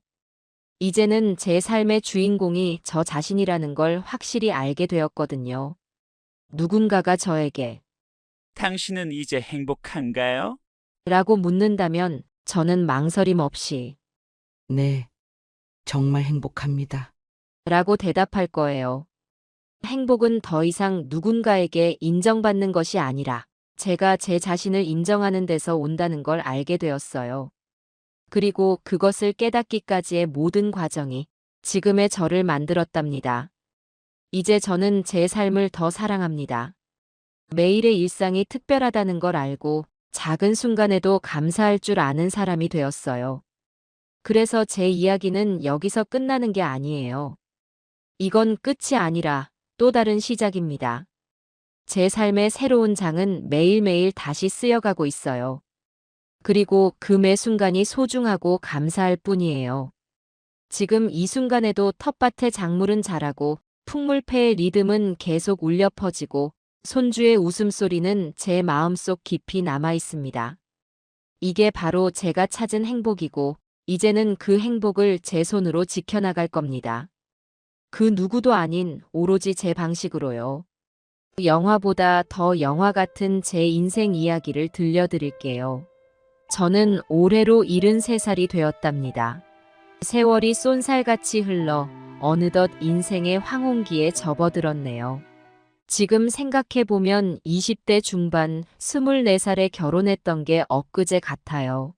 남편은 28살로 저보다 4살 연상이었죠. 친구 결혼식에 갔다가 남편을 보고 첫눈에 반해버렸어요. 그때만 해도 저는 내성적이고 소심한 성격이라 남자에게 먼저 다가가는 법이 없었어요. 근데 그 친구 결혼식에서 제 눈에 띈 남자, 그게 바로 남편이었죠. 키가 크고 체격이 좋으셨어요. 무엇보다 선한 인상이 마음에 쏙 들더라고요. 친구 결혼식이 끝나고 혼자 버스 정류장에 서 있는데 어떤 목소리가 들리는 거예요. 저기요? 아가씨, 깜짝 놀라 뒤를 돌아보니 결혼식장에서 제 눈에 띄었던 그 남자가 서 있었어요. 수줍게 미소를 지으며 인사를 건네는데 그 모습이 너무 멋있었어요. 그렇게 우리는 연애를 시작했어요. 연애 기간은 1년 정도였죠. 1년 동안 우리는 서로에 대해 많은 걸 알아갔어요. 남편은 묵묵히 자기 할 일을 하는 듬직한 사람이었어요. 무뚝뚝한 면이 있었지만 속은 여리고 따뜻했죠. 남편은 말은 없어도 행동으로 절 좋아한다는 걸 표현했어요. 교제 초기에 제 생일이었는데 남편이 깜짝 이벤트를 준비해 준 적이 있었죠. 제가 일 끝나고 집에 가려고 하는데 남편이 절 데리러 왔더라고요. 그날 남편은 절 시내에 새로 생긴 양식당으로 데려갔어요. 양식당 안에는 예쁜 꽃다발과 케이크가 놓여 있었어요. 너무 놀라고 감동해서 눈물이 핑 돌더라고요. 남편은 수줍게 웃으며 절 꼭 안았어요. 귓가에 속삭이는 그 목소리가 아직도 기억나요. 당신을 사랑해요. 저는 이런 남편이 너무 사랑스럽고 고마웠어요. 다정하고 속 깊은 남자라는 걸 알게 됐죠. 연애할 때부터 저희 두 사람은 뗄래야 뗄 수 없는 사이가 되어 있었어요. 사소한 말다툼이 있어도 금방 화해하곤 했죠. 서로에 대한 사랑과 신뢰가 깊었던 것 같아요.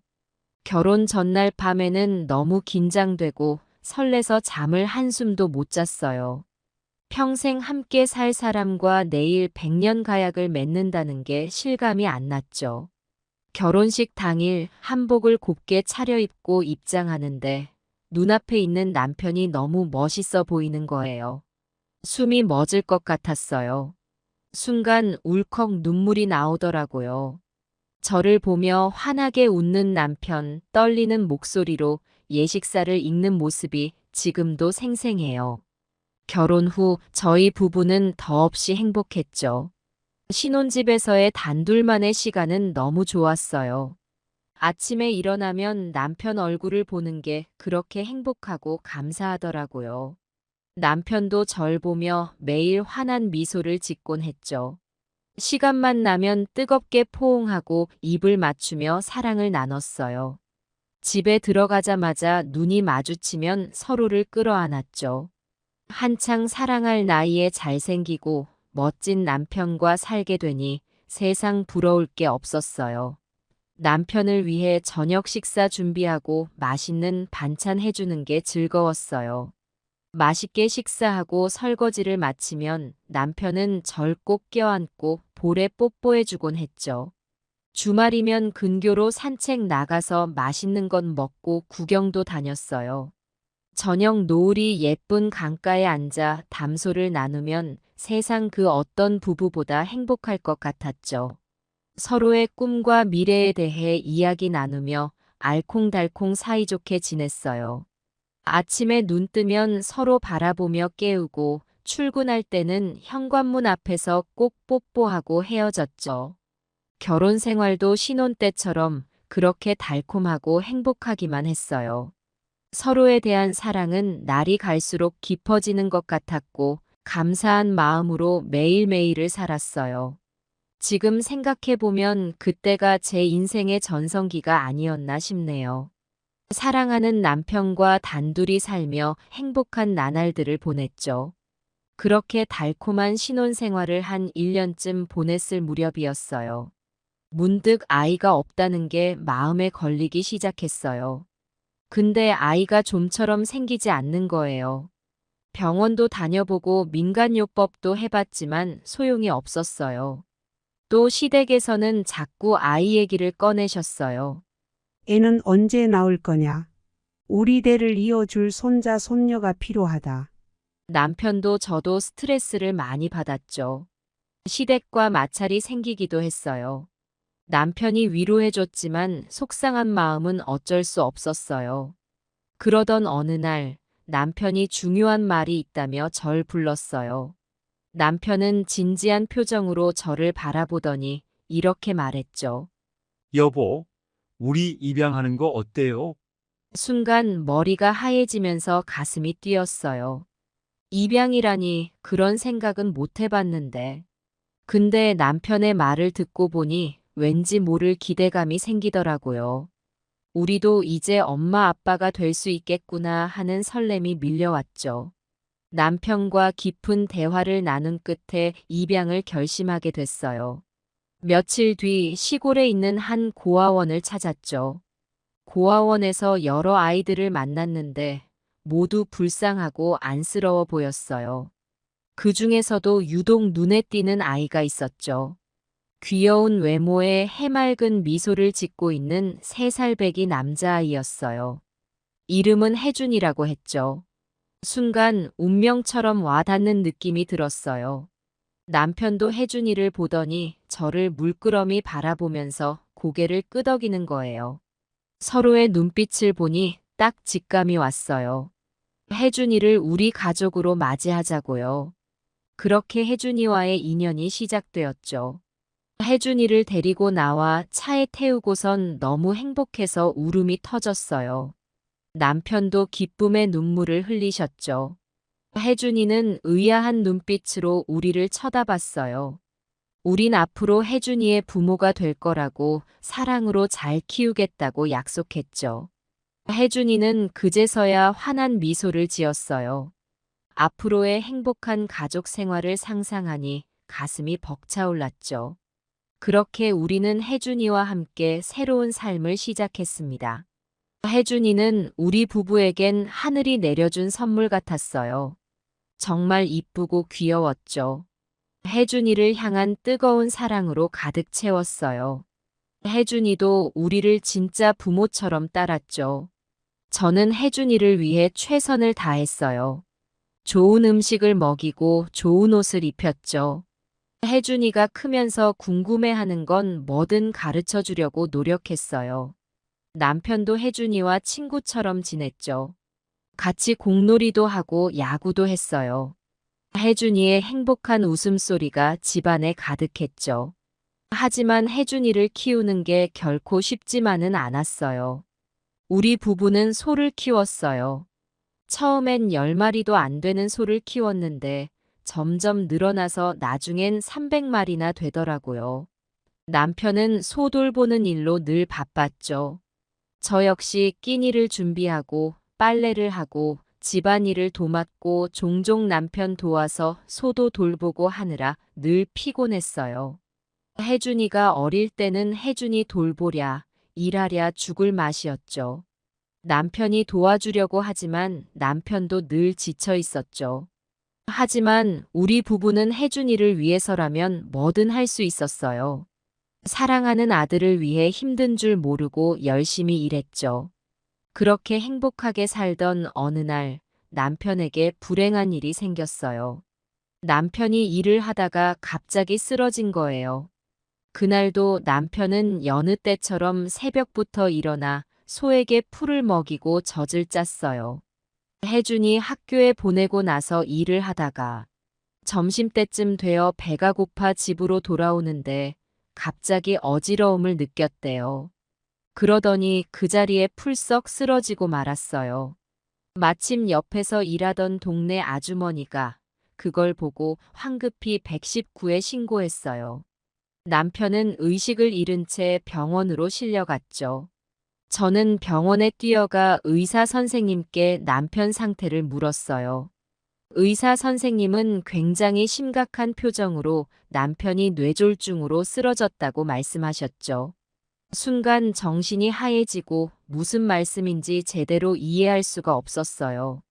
강직하고 듬직했던 남편이 그렇게 허무하게 쓰러질 줄은 상상도 못했거든요. 눈앞이 깜깜해졌죠. 남편은 중환자실에 입원했고 사경을 헤매는 상황이었어요. 의사 선생님은 예후가 좋지 않다며 각오를 하라고 하셨죠. 하지만 전 포기할 수 없었어요. 혜준이 아빠인데 우리 가족의 든든한 버팀목인데 남편은 살아야만 했어요. 매일같이 병원에 나가 아침부터 밤까지 남편 곁을 지켰죠. 의식이 없는 남편 손을 꼭 잡고 기도했어요. 여보, 당신 곁에는 우리 혜준이가 있잖아요. 제발 눈 좀 떠봐요. 혜준이가 아빠 얼굴 보고 싶어 해요. 침대 곁에 앉아 남편에게 말을 걸었죠. 혜준아, 아빠가 빨리 깨어나시길 기도하자. 기적이 일어날 거야. 혜준이는 의사가 되어 아빠를 치료해주면 좋겠다고 순수한 말을 하더라고요. 그렇게 병원에서의 며칠을 보냈어요. 온 가족이 모여 남편의 회복을 간절히 기도했죠. 시댁에서도 달려와 병문안을 하고 의료진을 도왔어요. 어머님은 나지막한 목소리로 아들의 이름을 부르며 눈물을 흘리셨죠. 아들아, 일어나야 한다. 늙은 어미를 두고 어딜 가려고 그러는 거냐. 기적 같은 일이 일어났어요. 남편이 서서히 의식을 차리기 시작한 거예요. 처음엔 손가락을 살짝 움직이다가 눈꺼풀을 떴어요. 시간이 흐르자 저와 눈을 맞추고 입술을 움직이기 시작했죠. 의사 선생님도 놀라워하시면서 회복 속도가 놀랍다고 하시더라고요. 이렇게 빨리 의식을 되찾아오는 경우는 드물다고 했죠. 남편의 강인한 생명력 덕분인 것 같아요. 남편은 기적적으로 회복되어 퇴원할 수 있었어요. 퇴원할 때쯤엔 부축을 받아 걸을 수도 있게 되었죠.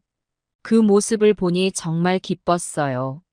혜준아, 우리 아빠 걸을 수 있게 되었어.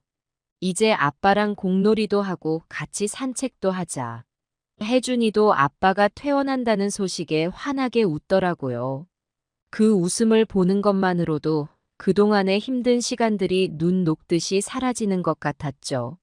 하지만 아직 갈 길이 멀었어요. 남편은 뇌졸중의 후유증으로 오른쪽 팔다리에 마비가 왔어요. 팔은 들어 올리기 힘들고 다리는 절뚝거리며 걸었죠. 예전처럼 농사일을 할 수 없게 된 거예요. 의사 선생님은 재활 치료를 받으면서 천천히 몸을 추스르라고 하셨어요. 그래서 제가 모든 일을 전부 맡게 되었어요. 매일 아침 새벽같이 일어나 소에게 풀을 먹이고 젖을 짜는 게 일과의 시작이었죠. 아침상을 차려 혜준이를 깨워 학교에 보내고 나면 남편 곁에 앉아 수발을 들었어요. 옷을 갈아입히고 목욕을 시키고 밥을 먹여드리고 아직 온전치 않은 남편의 몸을 돌보는 게 쉽지는 않았지만 남편이 조금씩 나아지는 모습을 보면 힘이 났어요. 혜준이를 학교에 보내고 나면 바로 농사일을 나갔죠. 비료를 뿌리고 잡초를 뽑고 곡식을 심었어요. 땡볕에 몇 시간을 일하고 나면 등줄기에서 땀이 비오듯 하더라고요. 너무 지쳐서 쓰러질 것만 같았지만 혜준이 얼굴을 떠올리면 다시 힘이 났죠. 우리 혜준이는 내가 이렇게 버텨야만 밥을 먹고 옷을 입을 수 있으니까요. 오후에는 혜준이를 데리러 학교에 갔어요. 더운 날씨에 교복이 땀에 젖어 있는 혜준이의 모습에 마음이 아팠죠. 미안하다 혜준아. 엄마가 좀 더 열심히 해서 우리 가족 잘 살게 해줄게. 그런 마음으로 매일을 살았어요. 저녁에는 부엌에 서서 음식을 만들었죠. 혜준이가 좋아하는 닭볶음탕, 남편이 즐겨 드시는 고등어구이. 온 가족이 둘러앉아 저녁을 먹을 생각을 하면 행복했어요. 힘들지만 보람찬 하루하루였죠. 살림에, 농사에, 아들 키우는 일까지 해내려니 눈코 뜰 새가 없었지만 가족들 덕분에 버틸 수 있었어요.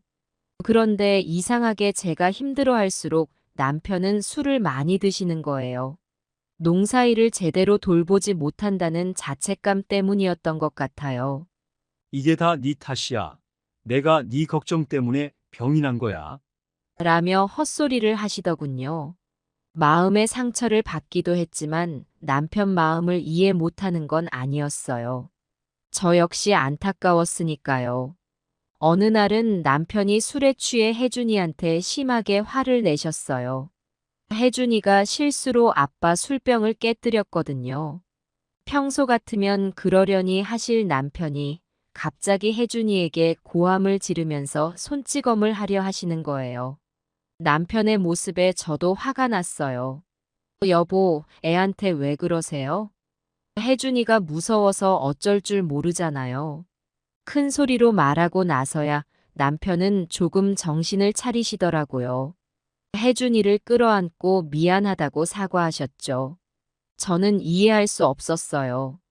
힘든 시기에 서로 의지하고 격려해야 할 텐데 왜 남편은 술로 모든 걸 망치려 하는 걸까요? 많이 속상했죠. 남편에게 술을 끊으라고 제발 우리 가족을 위해 노력하자고 말씀드렸어요. 처음엔 고집을 부리시더니 점점 제 말에 귀를 기울이시더라고요. 그로부터 며칠 뒤 남편은 저에게 큰절을 하셨어요. 미안하다고 이제 술을 끊고 가족을 위해 살겠다고 다짐하시더라고요. 울컥 눈물이 쏟아졌어요. 그동안 힘들었던 마음이 한 번에 녹아내리는 것 같았죠. 남편은 약속을 잘 지켰어요. 술을 전혀 입에 대지 않으셨죠. 대신 저와 혜준이를 챙기는데 전념하셨어요. 혜준아, 오늘 학교에서 어떤 일이 있었어? 재미난 일은 없었니? 남편은 혜준이랑 많은 대화를 나누려고 노력했어요. 의젓해진 아들의 모습에 흐뭇해 하시더라고요. 전 너무 기뻤어요. 힘든 시간을 겪었지만 우리 가족은 서로 사랑하고 아껴주니까요. 함께 있으면 뭐든 이겨낼 수 있을 것 같은 힘이 생겼죠. 남편의 병이 완쾌되면 혜준이와 함께 여행도 가고 좋은 추억도 만들고 싶었어요. 앞으로 우리 가족이 펼쳐나갈 행복한 미래를 그려봤죠. 근데 그건 저의 희망사항일 뿐이었어요. 남편의 건강은 좀처럼 호전되지 않았거든요. 술은 끊었지만 뇌졸중의 후유증으로 건강이 나빠지기 시작했죠. 시간이 지날수록 입맛을 잃고 몸무게가 빠지고 기운이 없어 보였어요. 저는 겉으로는 티내지 않으려고 애썼지만 속으로는 많이 걱정되고 불안했어요. 혹시나 하는 마음에 종종 울음을 터뜨리기도 했죠. 혜준이 몰래 혼자 눈물 흘리는 날이 많았어요. 제 걱정이 현실이 되고 말았어요. 어느 날 남편이 일을 하다가 그만 쓰러지고 말았어요. 급하게 병원으로 모셨지만 회복하지 못하고 하늘나라로 가고 말았죠. 한참 살 나이에 너무 허망하게 떠나셨어요. 장례식장에서 남편 영정 사진을 보며 펑펑 울었어요. 옆에서 혜준이도 엉엉 울었죠. 이제 우리 가족은 남편 없이 살아가야 한다는 게 믿기지가 않았어요. 남편의 죽음 이후 저는 큰 슬픔에 빠졌어요. 하루하루가 고통스럽고 힘들었죠. 혜준이를 보면 남편 생각이 더 났어요. 혼자서 어떻게 혜준이를 잘 키울 수 있을까 막막한 마음뿐이었죠. 가끔은 남편 옷을 꺼내 얼굴에 묻고 한참을 울기도 했어요. 그리움이 밀려와 가슴이 터질 것만 같더라고요. 그래도 혜준이 앞에서는 웃는 얼굴로 대했어요. 엄마가 약한 모습 보이면 혜준이가 더 힘들어할까봐 걱정되었거든요. 남편 빈자리가 크게 느껴졌지만 꿋꿋이 살아갈 수밖에 없었어요. 한편으로 혜준이가 대견스러웠어요. 아빠가 없어진 상황에서도 의연하게 잘 견뎌냈거든요. 학교 공부에도 더 매진하더라고요. 아빠 기일의 묘소에 찾아가 아빠 걱정하지 마세요. 저 열심히 공부해서 훌륭한 사람 될게요. 엄마도 제가 잘 모실게요. 라고 말하는 모습에 눈시울이 뜨거워지더라고요. 어린 나이에 책임감 있는 말을 하는 걸 보니 기특하기도 하고 안쓰럽기도 했죠. 그렇게 세월이 흘러 혜준이가 훌쭉 커갔어요. 고등학교에 진학했는데 성적이 아주 우수했죠. 공부에 소질이 있는 것 같았어요. 학교에서 장학금도 많이 받더라고요. 엄마 아빠 피 한 방울 받지 않은 것이 오히려 다행이라는 생각도 들었어요. 전 학창 시절에 성적이 좋지 않았거든요. 남편도 마찬가지였고요. 머리보단 손재주가 좋으셨죠. 혜준이는 우리와 달랐어요. 엄마, 저 의사가 될 거예요. 주변에 어려운 사람들 많이 도와주고 싶어요. 혜준이가 어느 날 불쑥 그런 말을 하는 거예요. 의사라니 너무 멋진 꿈이 아니겠어요?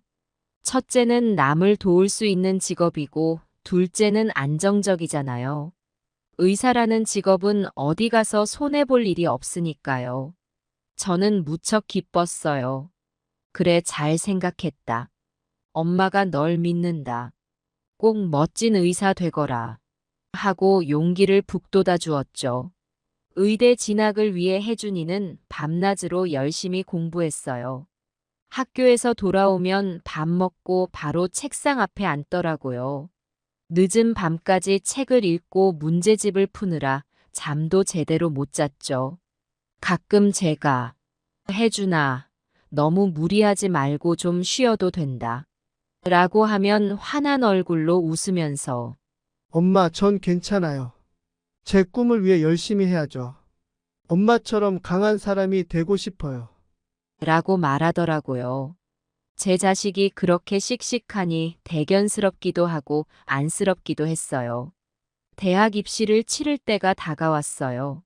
혜준이의 장래가 걸린 문제라 저희는 초조해했죠. 합격 발표날 혜준이는 집에서 컴퓨터 앞에 앉아 결과를 기다렸어요. 옆에서 저도 가슴 졸이며 기도했죠. 하느님, 제발 우리 혜준이가 꼭 의대에 합격할 수 있게 해주세요. 마우스를 클릭하는 순간 화면에 합격이라는 두 글자가 떴어요. 저도 모르게 예하고 소리를 지르며 혜준이를 껴안았죠. 혜준이도 엄마, 해냈어요. 제가 해냈어요. 하면서 눈물을 글썽이더라고요. 혜준이 덕에 집안에 경사가 났죠. 시댁에서도 좋아하셨어요. 가업을 잇는 건 못 되지만 그래도 의사가 된다니 대견해 하셨죠. 경제적으로 어려운 상황에서도 제가 꿋꿋이 아들을 키워냈으니 자랑스러워 하시더라고요. 장남 며느리 노릇 톡톡히 했다며 저를 많이 치켜 세워주셨어요. 혜준이가 의대에 입학하고 나선 정신이 하나도 없었어요. 제 삶의 목표가 아들 뒷바라지 하는 거였으니까요. 아침 일찍 일어나 도시락 싸주고 학비 대느라 허리가 휘도록 일했죠. 소를 더 열심히 길러 우유를 팔고 쌀과 잡곡도 팔았어요. 주변에서 이래저래 도와주는 분들이 많았어요. 먹고 살 만한 형편이 되니 세간의 시선도 따뜻해지더라고요. 혜준이 학비 대기 위해 고군분투하는 저를 안쓰럽게 여기는 거죠. 학교에선 혜준이 소식을 자주 전해 들었어요. 모범생이다. 공부도 잘하고 인품도 훌륭하다. 장래가 촉망되는 학생이다 하는 칭찬 일색이었죠. 교수님들도 입을 모아 혜준이를 칭찬하셨대요. 저는 속으로 생각했죠. 내가 열심히 키운 보람이 있구나. 내 아들 대견하다. 시험 때마다 우수한 성적을 받아오는 혜준이가 참 기특했어요. 방학 때 집에 오면 웃음꽃이 피었죠. 혜준이는 자기 전공 책을 읽느라 여념이 없었는데 저는 뒤에서 한참을 바라보곤 했죠. 주름진 손으로 혜준이 등을 토닥이면서 우리 아들 정말 멋지구나. 아빠가 보면 좋아하실 텐데 하고 중얼거렸어요. 혜준이는 책에서 고개를 들어 환하게 웃으며 절 꼭 안아주곤 했죠. 어느덧 혜준이가 의사가 되는 날이 다가왔어요. 국가고시에 합격하고 대학병원 인턴으로 발령받았다는 소식에 걱정 반 기쁨 반이었죠. 걱정은 아들이 힘든 인턴 생활을 잘 버텨낼 수 있을까 하는 거였고, 기쁨은 이제 제 평생 소원이었던 아들 의사 만들기를 이룰 수 있게 된 거였어요. 인턴 첫날 의사 가운 입은 혜준이를 보는데 가슴이 뭉클하더라고요. 혜준아, 축하한다. 정말 대견하다. 우리 아들이 자랑스럽구나. 이 좋은 날을 남편과 함께 맞이하지 못해 아쉽지만 하늘에서도 기뻐하실 거예요. 혜준이가 인턴에서 레지던트를 거쳐 전문의가 되는 과정은 순탄치 않았어요. 밤낮 없이 바쁘게 뛰어다니고 응급실에서 잠을 자기 일쑤였죠. 과중한 업무에 지쳐 힘들어할 때도 많았어요. 그때마다 옆에서 격려해줬죠. 혜준아, 조금만 더 힘내자. 다 너를 위해서 하는 일이란다. 시간이 흘러 어엿한 의사가 된 혜준이를 보니 이루 말할 수 없이 자랑스러웠어요. 이제 우리 가족도 잘 살 수 있겠구나 하는 생각이 들더라고요. 그렇게 몇 년의 세월이 흘렀어요. 아들 덕분에 이제 우리 가족도 잘 살 수 있겠구나 싶었죠. 소도 300마리나 키우게 됐고 넉넉하진 않아도 먹고 살 만한 형편이 됐으니까요. 그런데 어느 날 혜준이가 저를 요양원에 모시겠다는 거예요. 순간 깜짝 놀라 물었죠. 갑자기 왜 그러는 거니? 엄마는 아직 정정하고 소도 봐야 하는데. 혜준이의 눈빛이 너무 차가워 보이는 거예요. 엄마, 이젠 나이가 많으시잖아요. 편히 쉬셔야죠. 제가 요양원비 대줄게요. 딱 잘라 말하는 아들의 태도에 저는 너무 당황스러웠어요. 하지만 제 의사와 상관없이 결국 요양원행을 강요당했어요.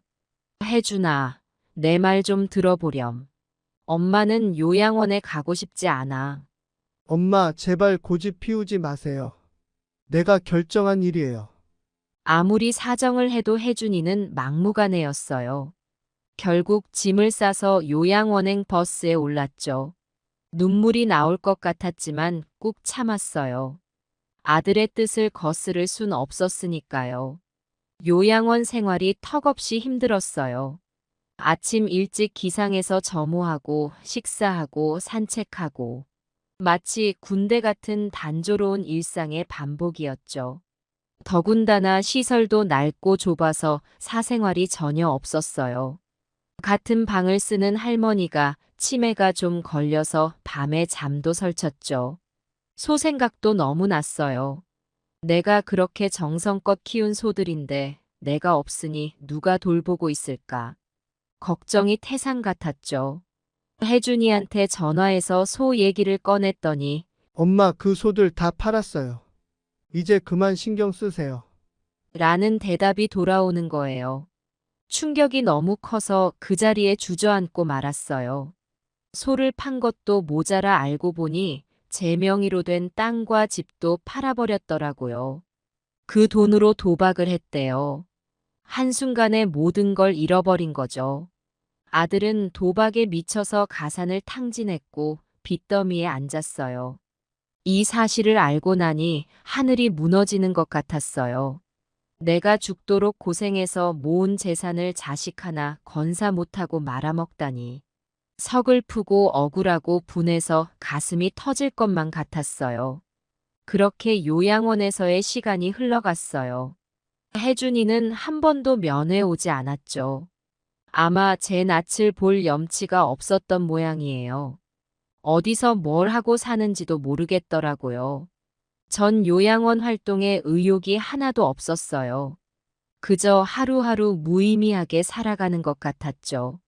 인생의 막바지에 이렇게 살아서 뭐하나 싶은 생각뿐이었어요. 가끔 혜준이 걱정에 마음이 무거워지면 홀로 울기도 했어요. 그러던 어느 날 요양원장이 절 불렀어요. 의아해서 원장실로 갔더니 혜준이가 고개를 떨군 채 앉아있는 게 아니겠어요. 그애 얼마나 야위고 초췌해졌는지 몰라요. 먼저 달려가 꼭 안아주고 싶었지만 꾹 참았죠. 원장님이 입을 여셨어요. 어르신, 댁이 아드님께서 도박으로 많은 빚을 지셨다고 합니다. 그래서 요양원비도 못 내시는 형편이고요. 안타깝지만 더 이상 모실 수가 없게 되었습니다. 죄송합니다. 그 말을 듣는데 귀를 의심했어요. 아들이 도박으로 내 재산을 모조리 날려먹고 이젠 내가 있을 곳조차 없어졌다니. 혜준이는 고개만 숙인 채 아무 말이 없었어요. 차마 제 얼굴을 볼 수 없는 모양이었나 봐요. 이 불효막심한 자식아. 엄마를 이렇게 만들다니. 원망스러웠지만 더는 아들을 탓할 수도 없었어요. 이미 벌어진 일이었으니까요. 어쩔 수 없이 요양원을 나왔어요. 아무도 저를 돌봐줄 사람이 없었죠. 결국 노숙자 신세가 되고 말았어요. 먹을 게 없어 쓰레기통을 뒤지고 길거리를 떠도는 신세라니. 내 팔자가 이렇게 기구할 줄이야. 갈 곳 없는 몸뚱이로 거리를 떠돌며 하루하루 겨우겨우 살아가는 신세가 되었어요. 먹을 게 없어 동냥하러 다니고 밤엔 공원 벤치나 지하철 역사에서 얼어 죽을 뻔도 했죠. 추위와 배고픔에 떨면서도 한편으론 스스로가 한심하고 불쌍해 보였어요. 이런 꼴로 살아서 뭐하나. 차라리 죽는 게 나을 것 같다는 생각이 간절했죠. 그러던 어느 날이었어요. 동네를 배회하던 중 저만치에서 소 울음소리가 들렸어요. 하마터면 잊을 뻔했네. 내가 기른 소가 여기 있었지. 문득 떠오르는 기억에 그 소리를 따라 발걸음을 재촉했죠. 골목 안쪽에 들어서자 제가 그토록 아끼던 소들이 서 있는 게 보이는 거예요. 소들을 보는 순간 저도 모르게 눈물이 왈칵 쏟아졌어요. 내 소들아. 엄마가 널 버리려던 게 아니었는데. 주인 잃은 갈대처럼 서 있는 소들의 모습에 마음이 미어졌죠. 그때 누군가가 제 어깨를 가볍게 두드리는 거예요. 깜짝 놀라 뒤를 돌아보니 제법 혈색 좋은 청년이 서 있었죠. 이야기를 들어보니 이 청년이 혜준이에게서 소를 산 사람이란 걸 알 수 있었죠. 어떻게 내 소가 자네 손에 넘어간 거요? 궁금해서 물었어요. 그랬더니 청년은 조금 망설이다 입을 열었어요. 사실 어머님 아드님께서 저에게 급하게 사정하셔서 소를 판매했어요. 당시엔 자금이 급하게 필요하다고 하시더라고요. 제가 아는 분이 어머님 아드님께 돈을 꿔줬는데 갚지 못해 곤란한 상황이 됐다고 하셨어요. 역시 도박 빚 때문이었구나. 혜준이 녀석, 내가 그토록 고생해 키운 소까지 팔아먹다니. 실망감에 고개가 절로 떨궈졌어요. 그런데 그때 그 청년이 뜻밖의 말을 꺼내는 거예요. 어머님 사정이 그러시다면 제가 이 소 2마리를 어머님께 드리겠습니다. 대신 언젠가 형편 되실 때 값을 치르시면 되니까 너무 부담 갖지 마세요. 순간 귀를 의심했어요. 이 어려운 시국에 나 같은 노인에게 소를 그냥 준다고요? 아이고 젊은이. 나 같은 늙은이 도와줘 봐야 자넨 손해만 볼 텐데. 아닙니다, 어머님. 제가 어머님 사정을 듣고 보니 마음이 쓰이더라고요. 소를 키워보신 경험이 있으시니 잘 돌봐주실 수 있을 거예요. 그 청년은 주저하지 않고 저를 도우려 했어요. 농장에서 함께 일하다 보면 어머님 마음이 조금이나마 위안이 되실 거예요. 우리가 힘을 모아 소를 잘 기르고 먹여 살아봅시다. 청년의 다정한 말에 저도 모르게 고개를 끄덕이고 있었어요. 그렇게 저는 다시 소를 품에 안게 되었어요. 시골 외딴집 한 채를 구해서 소들을 기르기 시작했죠. 처음엔 소를 돌보는 일이 버거웠지만 차츰 적응해 갔어요. 두 손으로 풀을 꼭꼭 비벼 먹이를 만들어주면 소들은 콧김을 내뿜으며 즐겁게 먹었어요. 시간이 지나 소가 새끼를 낳았을 때는 눈물이 날 정도로 기뻤죠. 연신 송아지의 작고 여린 머리를 쓰다듬으며 행복을 만끽했어요. 그래, 인생이 다 그런 거지 뭐. 희망이 있는 한 살아볼 만해. 열심히 소를 돌본 덕분에 점점 소두수가 늘어났어요. 우유를 팔아 생계를 꾸려갈 만큼 안정적인 수입원이 생긴 거죠. 덕분에 동네에서도 존경받는 어르신으로 대접받게 되었어요. 할머니 소 젖으로 만든 요구르트 맛있어요. 또 사 먹으러 올게요. 우리 집 아기 먹이려고 우유 한 박스 싸갈게요. 신선하죠? 동네 사람들이 저의 소젖으로 만든 유제품을 즐겨 찾았어요. 인심 좋은 시골 동네라 팔다 보면 어느새 동이 나곤 했죠. 한편 청년은 제게 잊을 수 없는 은인이 되었어요. 그저 남일 같지 않게 도와준 그 따뜻한 마음을 어찌 잊을 수 있겠어요. 그리고 그 청년은 부모를 여의었대요. 그래서 그 청년을 양자 삼기로 했어요. 덕분에 황혼의 나날을 의미 있게 살아갈 수 있게 되었죠. 매일 저녁이면 청년과 함께 마당에 앉아 소들을 바라봐요. 소들은 한가롭게 풀을 뜯고 바람은 산들산들 머리를 스쳐가죠. 그 순간만큼은 지난 시절의 고통이 마치 꿈처럼 느껴져요. 아들아, 내 인생의 말년에 큰 선물을 줘서 정말 고맙다. 자네가 있어 이렇게 편안한 노후를 보낼 수 있으니 감사할 뿐이네. 청년의 손을 꼭 잡으며 진심을 담아 말했죠. 그러면 청년도 살며시 웃으며 말해요. 어머님, 그런 말씀 마세요. 제가 오히려 어머님께 삶의 지혜를 많이 배웠죠. 앞으로도 잘 부탁드립니다. 그렇게 서로를 격려하고 감사하며 여생을 함께 하기로 했어요. 소를 돌보며 건강도 되찾고 마음의 안정도 찾을 수 있었죠. 비록 가족에게 버림받는 아픔이 있었지만 낯선 이의 손길로 제 인생에 새 희망이 피어났어요. 이 고마운 인연으로 행복한 날들을 보내면서 살 수 있게 되다니. 저는 이 놀라운 전개가 여전히 신기할 따름이에요. 때론 세상살이가 힘겨워 낙담할 때도 있지만 언제나 소망을 잃지 말고 앞으로 나아가야 해요. 어둠이 짙으면 밝음도 있는 법이죠. 제 얘기를 들으신 분들도 희망을 잃지 마시고 용기 내서 살아가셨으면 좋겠어요. 늙은이의 한 말씀이 젊은이들에겐 긴 잔소리로 들릴지 모르겠지만 오래 살다 보니 인생사 세옹지마라는 걸 깨달았어요. 운명의 장난인지 사람 마음의 순리인지는 모르겠지만 이렇게 기구한 제 인생에도 따스한 온기가 스며들 수 있었으니까요. 여러분, 삶에 지칠 때면 제 얘기를 떠올려 보세요. 작은 위로와 희망이 되었으면 좋겠네요. 언제나 밝은 마음으로 살아가시길 빕니다. 제 얘기 끝까지 들어주셔서 정말 고마워요. 안녕하세요. 제 이름은 김은주입니다. 제가 여러분께 들려드릴 이야기는 제 며느리와의 재미있는 에피소드입니다. 우리 며느리가 얼마나 장난기 많은 아이였는지, 그리고 그 장난에 제가 어떻게 대응했는지 들어보시겠어요? 우리 며느리는 결혼 초부터 유쾌하고 장난기 넘치는 성격이었어요. 어느 날 제가 친구들과 다과 모임을 집에서 가졌을 때의 일이에요. 며느리가 몰래 설탕을 소금으로 바꿔놓은 거예요. 그날 일을 자세히 말씀드릴게요. 어머, 이 다과 맛이 좀 이상하지 않아? 제 친구 중 한 명이 물었어요. 저도 한 입 먹어보고는 깜짝 놀랐죠. 어머나, 이게 어찌 된 일이지? 그때 주방에서 킥킥거리는 소리가 들렸어요. 며느리였죠. 어머니, 죄송해요. 제가 장난을 좀 쳤어요.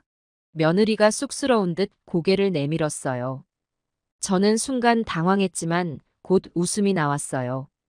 아이고, 우리 며느리가 우리 건강 걱정해서 그랬나 보네. 맞아. 요즘 단 걸 너무 많이 먹었었지. 친구들도 함께 웃으며 이해해줬어요. 오히려 우리 며느리의 재치를 칭찬하시더라고요. 또 다른 날엔 제 생일 케이크에 왕꿈틀이를 숨겨놓아 놀라게 한 적도 있었어요.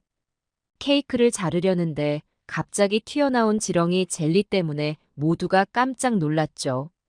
하지만 곧 웃음바다가 되었어요. 어머나, 우리 며느리 정말 장난꾸러기구나. 덕분에 재미있는 생일 파티가 됐어. 이런 에피소드들로 인해 저와 며느리의 관계는 점점 더 가까워졌어요. 주변에서도 부러워할 만큼 돈독해졌답니다. 하지만 여러분, 우리 며느리의 장난이 여기서 끝났다면 제가 이 이야기를 들려드리지 않았겠죠? 정작 큰 사건은 그 뒤에 일어났답니다. 어느 날 건강검진을 앞두고 있던 날이었어요. 대장 내시경도 포함되어 있어서 전날 밤부터 금식을 해야 했죠. 평소에 야식 먹는 걸 무척 좋아하는 제게는 정말 큰 시련이었어요. 그날따라 허기가 져서 힘들었지만 건강을 위해서라고 생각하며 참았어요. 금식 시간이 되자 이상하게 잠도 안 오고 배고픔이 더 심해졌죠. 그때 출장 간 아들 영민이에게 전화가 왔어요. 어머니 많이 힘드세요. 검진 때문에 아무것도 못 드시는 거 알아요. 영민이가 걱정스러운 목소리로 물었어요. 괜찮아, 아들. 건강검진은 중요하니까 조금만 참으면 돼. 저는 괜찮은 척 대답했어요. 전화를 끊고 TV를 보며 주의를 돌리려 했지만 음식 프로그램만 나오는 것 같았죠. 그때 갑자기 고기 굽는 냄새가 났어요. 이게 무슨 냄새지?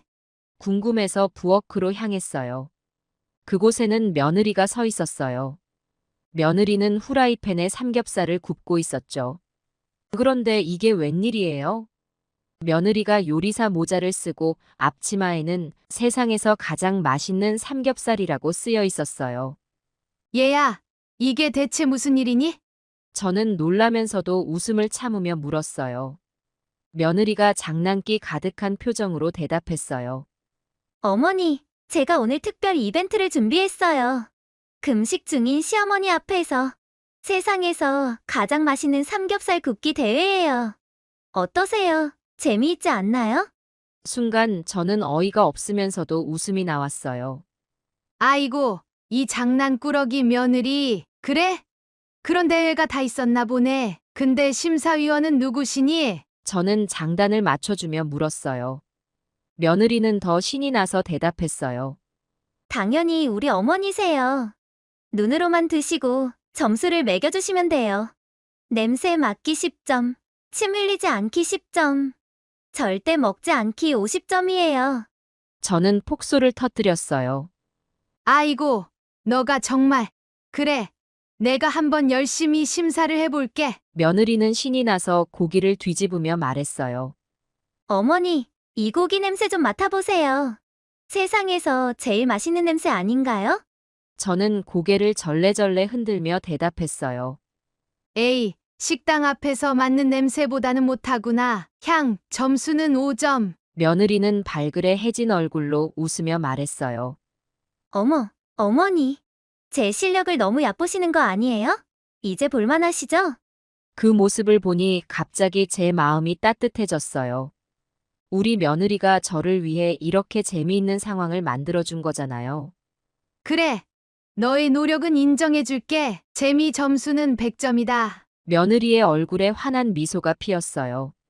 어머니, 정말요? 그럼 제가 이 대회에서 우승한 거예요? 그래. 우승이야. 상품은 뭐야? 제가 물었어요. 며느리가 장난스럽게 윙크를 하며 말했어요. 내일 건강검진 끝나고 어머니랑 같이 먹을 삼겹살이요. 제가 아주 맛있게 구워드릴게요. 그 말을 듣는 순간 제 마음속 섭섭함은 눈 녹듯 사라졌어요. 오히려 이런 재치 있는 며느리를 두게 된 것이 감사하게 느껴졌죠. 고마워, 며느리야. 정말 기대되는구나. 방으로 돌아와 누워서도 저는 미소를 멈출 수 없었어요. 우리 며느리 정말 깜찍하고 재미있는 아이구나. 이런 며느리를 얻다니. 나는 정말 복받은 시어머니야. 하지만 그 순간 제 뱃속에서 꼬르륵 소리가 났어요. 아이고, 그래도 배는 고프네. 어서 내일이 왔으면. 밤새 허기짐에 시달리느라 잠을 설친 저는 아침 일찍 일어났어요. 시계를 보니 겨우 5시였죠. 아이고, 이래서 나이 들면 아침잠이 없어진다는 말이 맞나 봐. 하고 생각하며 몸을 일으켰어요. 조용히 방을 나와 거실로 향했어요. 창밖으로 보이는 새벽 하늘이 참 예뻤어요. 잠시 멍하니 하늘을 바라보다가 문득 냉장고가 눈에 들어왔죠. 평소 같았으면 바로 문을 열고 뭔가를 꺼내 먹었겠지만 오늘은 안 되는 날이에요. 아, 배고파. 저도 모르게 한숨이 나왔어요. 그때 뒤에서 소리가 들렸어요. 어머니, 왜 이렇게 일찍 일어나셨어요? 깜짝 놀라 돌아보니 며느리가 서 있더라고요. 그냥 잠이 안 와서. 너는 왜 벌써 일어났니? 저도 어머니 검진 때문에 걱정돼서요. 어머니 모셔다 드리려고요. 순간 마음이 따뜻해졌어요. 어제의 장난이 싹 잊혀지는 것 같았죠. 고마워, 얘야. 하지만 괜찮아. 내가 알아서 갈 수 있어. 아니에요, 어머니. 제가 모셔다 드릴게요. 어제 제가 장난쳤던 것도 너무 죄송하고요. 며느리의 진심 어린 말에 저는 그만 눈시울이 붉어졌어요. 우리 며느리가 이렇게 효심 깊은 아이였나? 하는 생각이 들었죠. 며느리와 함께 병원으로 향하는 차 안에서 저는 문득 어제의 일을 떠올렸어요. 며느리의 장난 섞인 행동이 새삼 재미있게 느껴졌어요. 병원에 도착해서 접수를 하고 대기실에 앉았어요. 며느리는 제 옆에서 계속 긴장한 표정을 짓고 있었죠. 괜찮아. 그냥 검진일 뿐이야. 네, 어머니. 그래도 걱정되네요. 드디어 제 차례가 되어 검진실로 들어갔어요.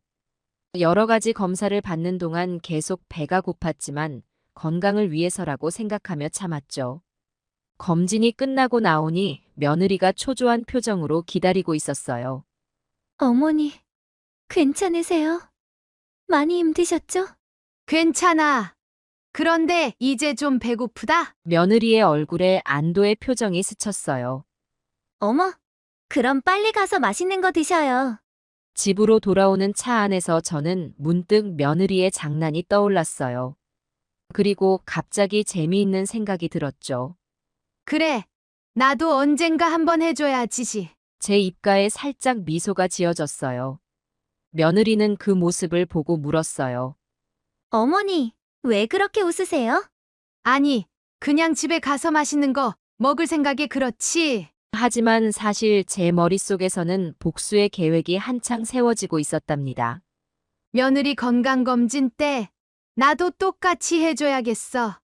어떤 요리를 할까?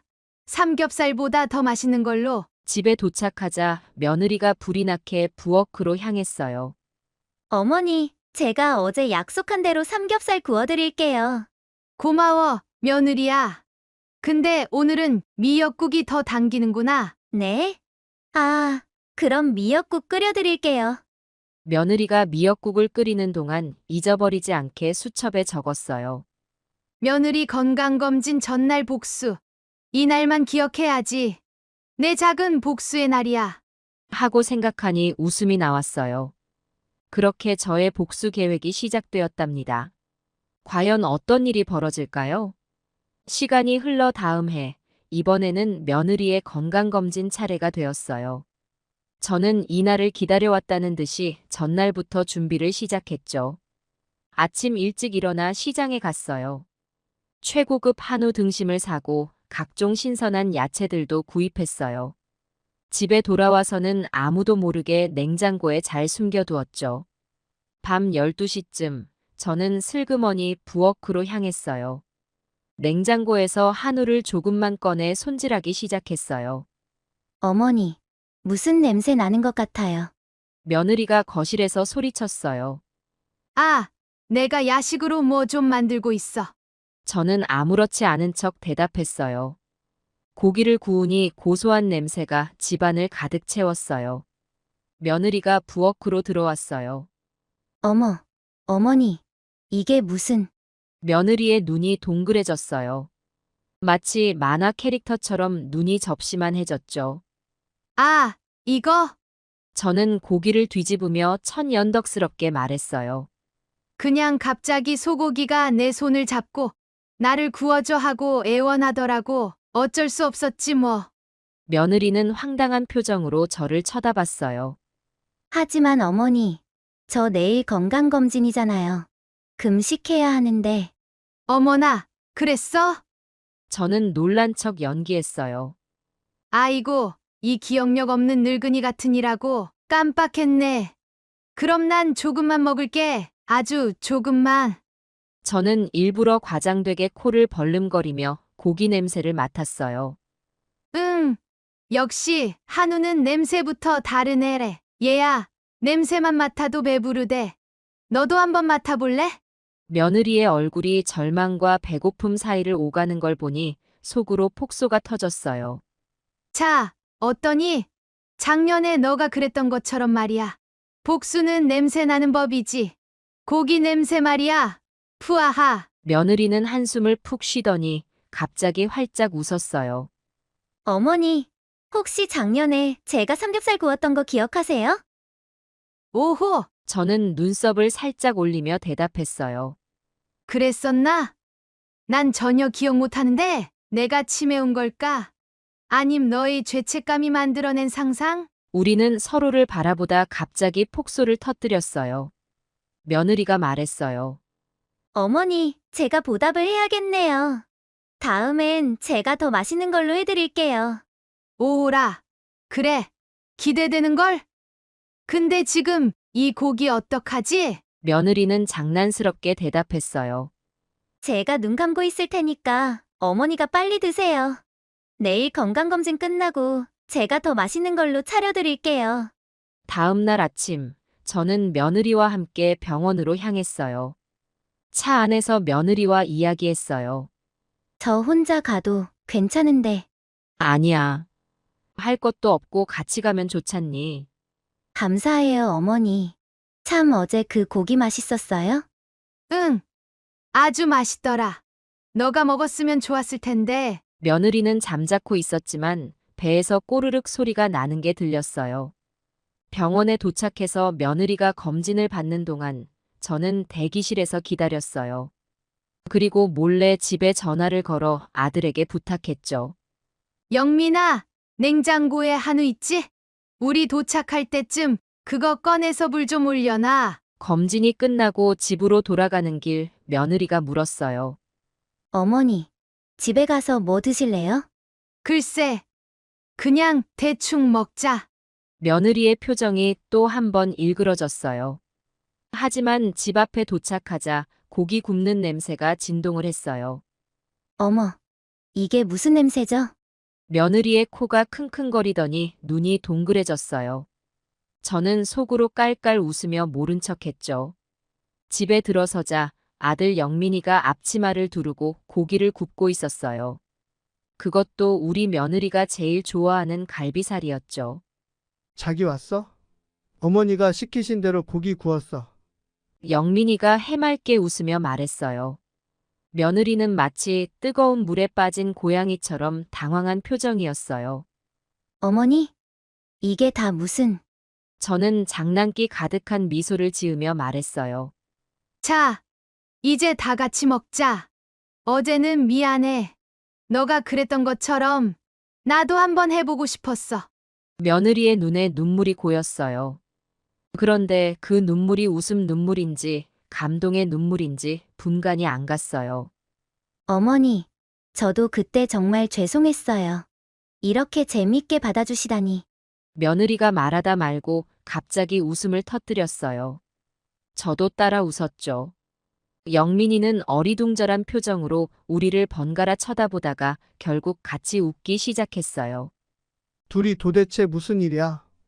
나만 모르는 비밀이라도 있는 거야? 영민이가 궁금해하며 물었어요.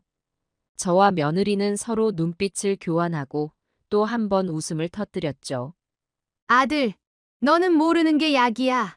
그냥 우리 며느리하고 나만의 특별한 추억이라고 생각해. 맞아?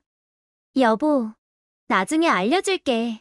지금은 그냥 맛있는 고기나 먹자. 며느리가 재빨리 젓가락을 들며 말했어요. 그 모습이 꼭 허겁지겁 밥 먹는 다람쥐 같았어요. 괜찮아. 이제 우리 다 잊고 맛있게 먹자. 영민아, 상 차리는 거 좀 도와주렴. 저는 영민이를 부엌으로 보내고 며느리 옆에 앉았어요. 그리고 작은 목소리로 속삭였죠. 며느리야, 이제 우리 1대1이다. 다음엔 누가 이길까? 며느리는 킥킥 웃으며 대답했어요. 어머니, 저 다음에는 진짜 대박을 칠 거예요. 기대하세요. 우리는 서로를 바라보며 또 한 번 웃음을 터뜨렸어요. 그 순간 저는 이 며느리를 얻은 게 정말 행운이라는 생각이 들었답니다. 그렇게 우리 가족은 함께 웃으며 소고기 파티를 즐겼어요. 영민이는 계속 궁금해하며 우리에게 물어보았지만 우리는 입을 다물고 서로 눈짓만 주고받았죠. 아, 정말. 도대체 무슨 일인지 알려주면 안 돼? 영민이가 투덜거리자 며느리가 장난스럽게 대답했어요. 여보, 당신이 모르는 게 우리 어머니랑 나 사이를 더 가깝게 만드는 거야. 그러니까 그냥 모르는 척해. 저는 며느리의 재치 있는 대답에 또 한 번 웃음이 나왔어요. 우리 며느리 정말 똑똑하고 재미있는 아이야. 이 작은 복수놀이로 우리 가족은 더 가까워졌답니다. 특히 저와 며느리 사이에는 뭔가 특별한 유대감이 생긴 것 같았어요. 서로를 더 이해하게 되었고 우리만의 비밀스러운 장난을 공유하게 된 거죠. 그날 이후로 우리는 종종 서로를 놀리는 작은 장난을 치곤 했어요. 물론 항상 서로를 배려하면서 말이에요. 때로는 영민이를 끼워주기도 하고 때로는 그 애를 빼놓고 우리만의 비밀 작전을 세우기도 했죠. 이런 재미있는 에피소드 덕분에 우리 가족의 일상은 더욱 활기차고 즐거워졌어요. 매일매일이 작은 놀라움의 연속이었죠. 여러분도 가족들과 이런 재미있는 추억 많이 만드세요. 때로는 작은 장난이 가족을 더 끈끈하게 만들어준답니다. 물론 상대방의 마음을 헤아리면서 말이에요. 자, 이제 다음 건강검진은 제 차례예요. 과연 우리 며느리가 어떤 작전을 세울지 벌써부터 기대가 되네요. 어떤 반응을 보여줘야 할지 저도 슬슬 준비해야겠어요. 다음 에피소드도 기대해 주세요.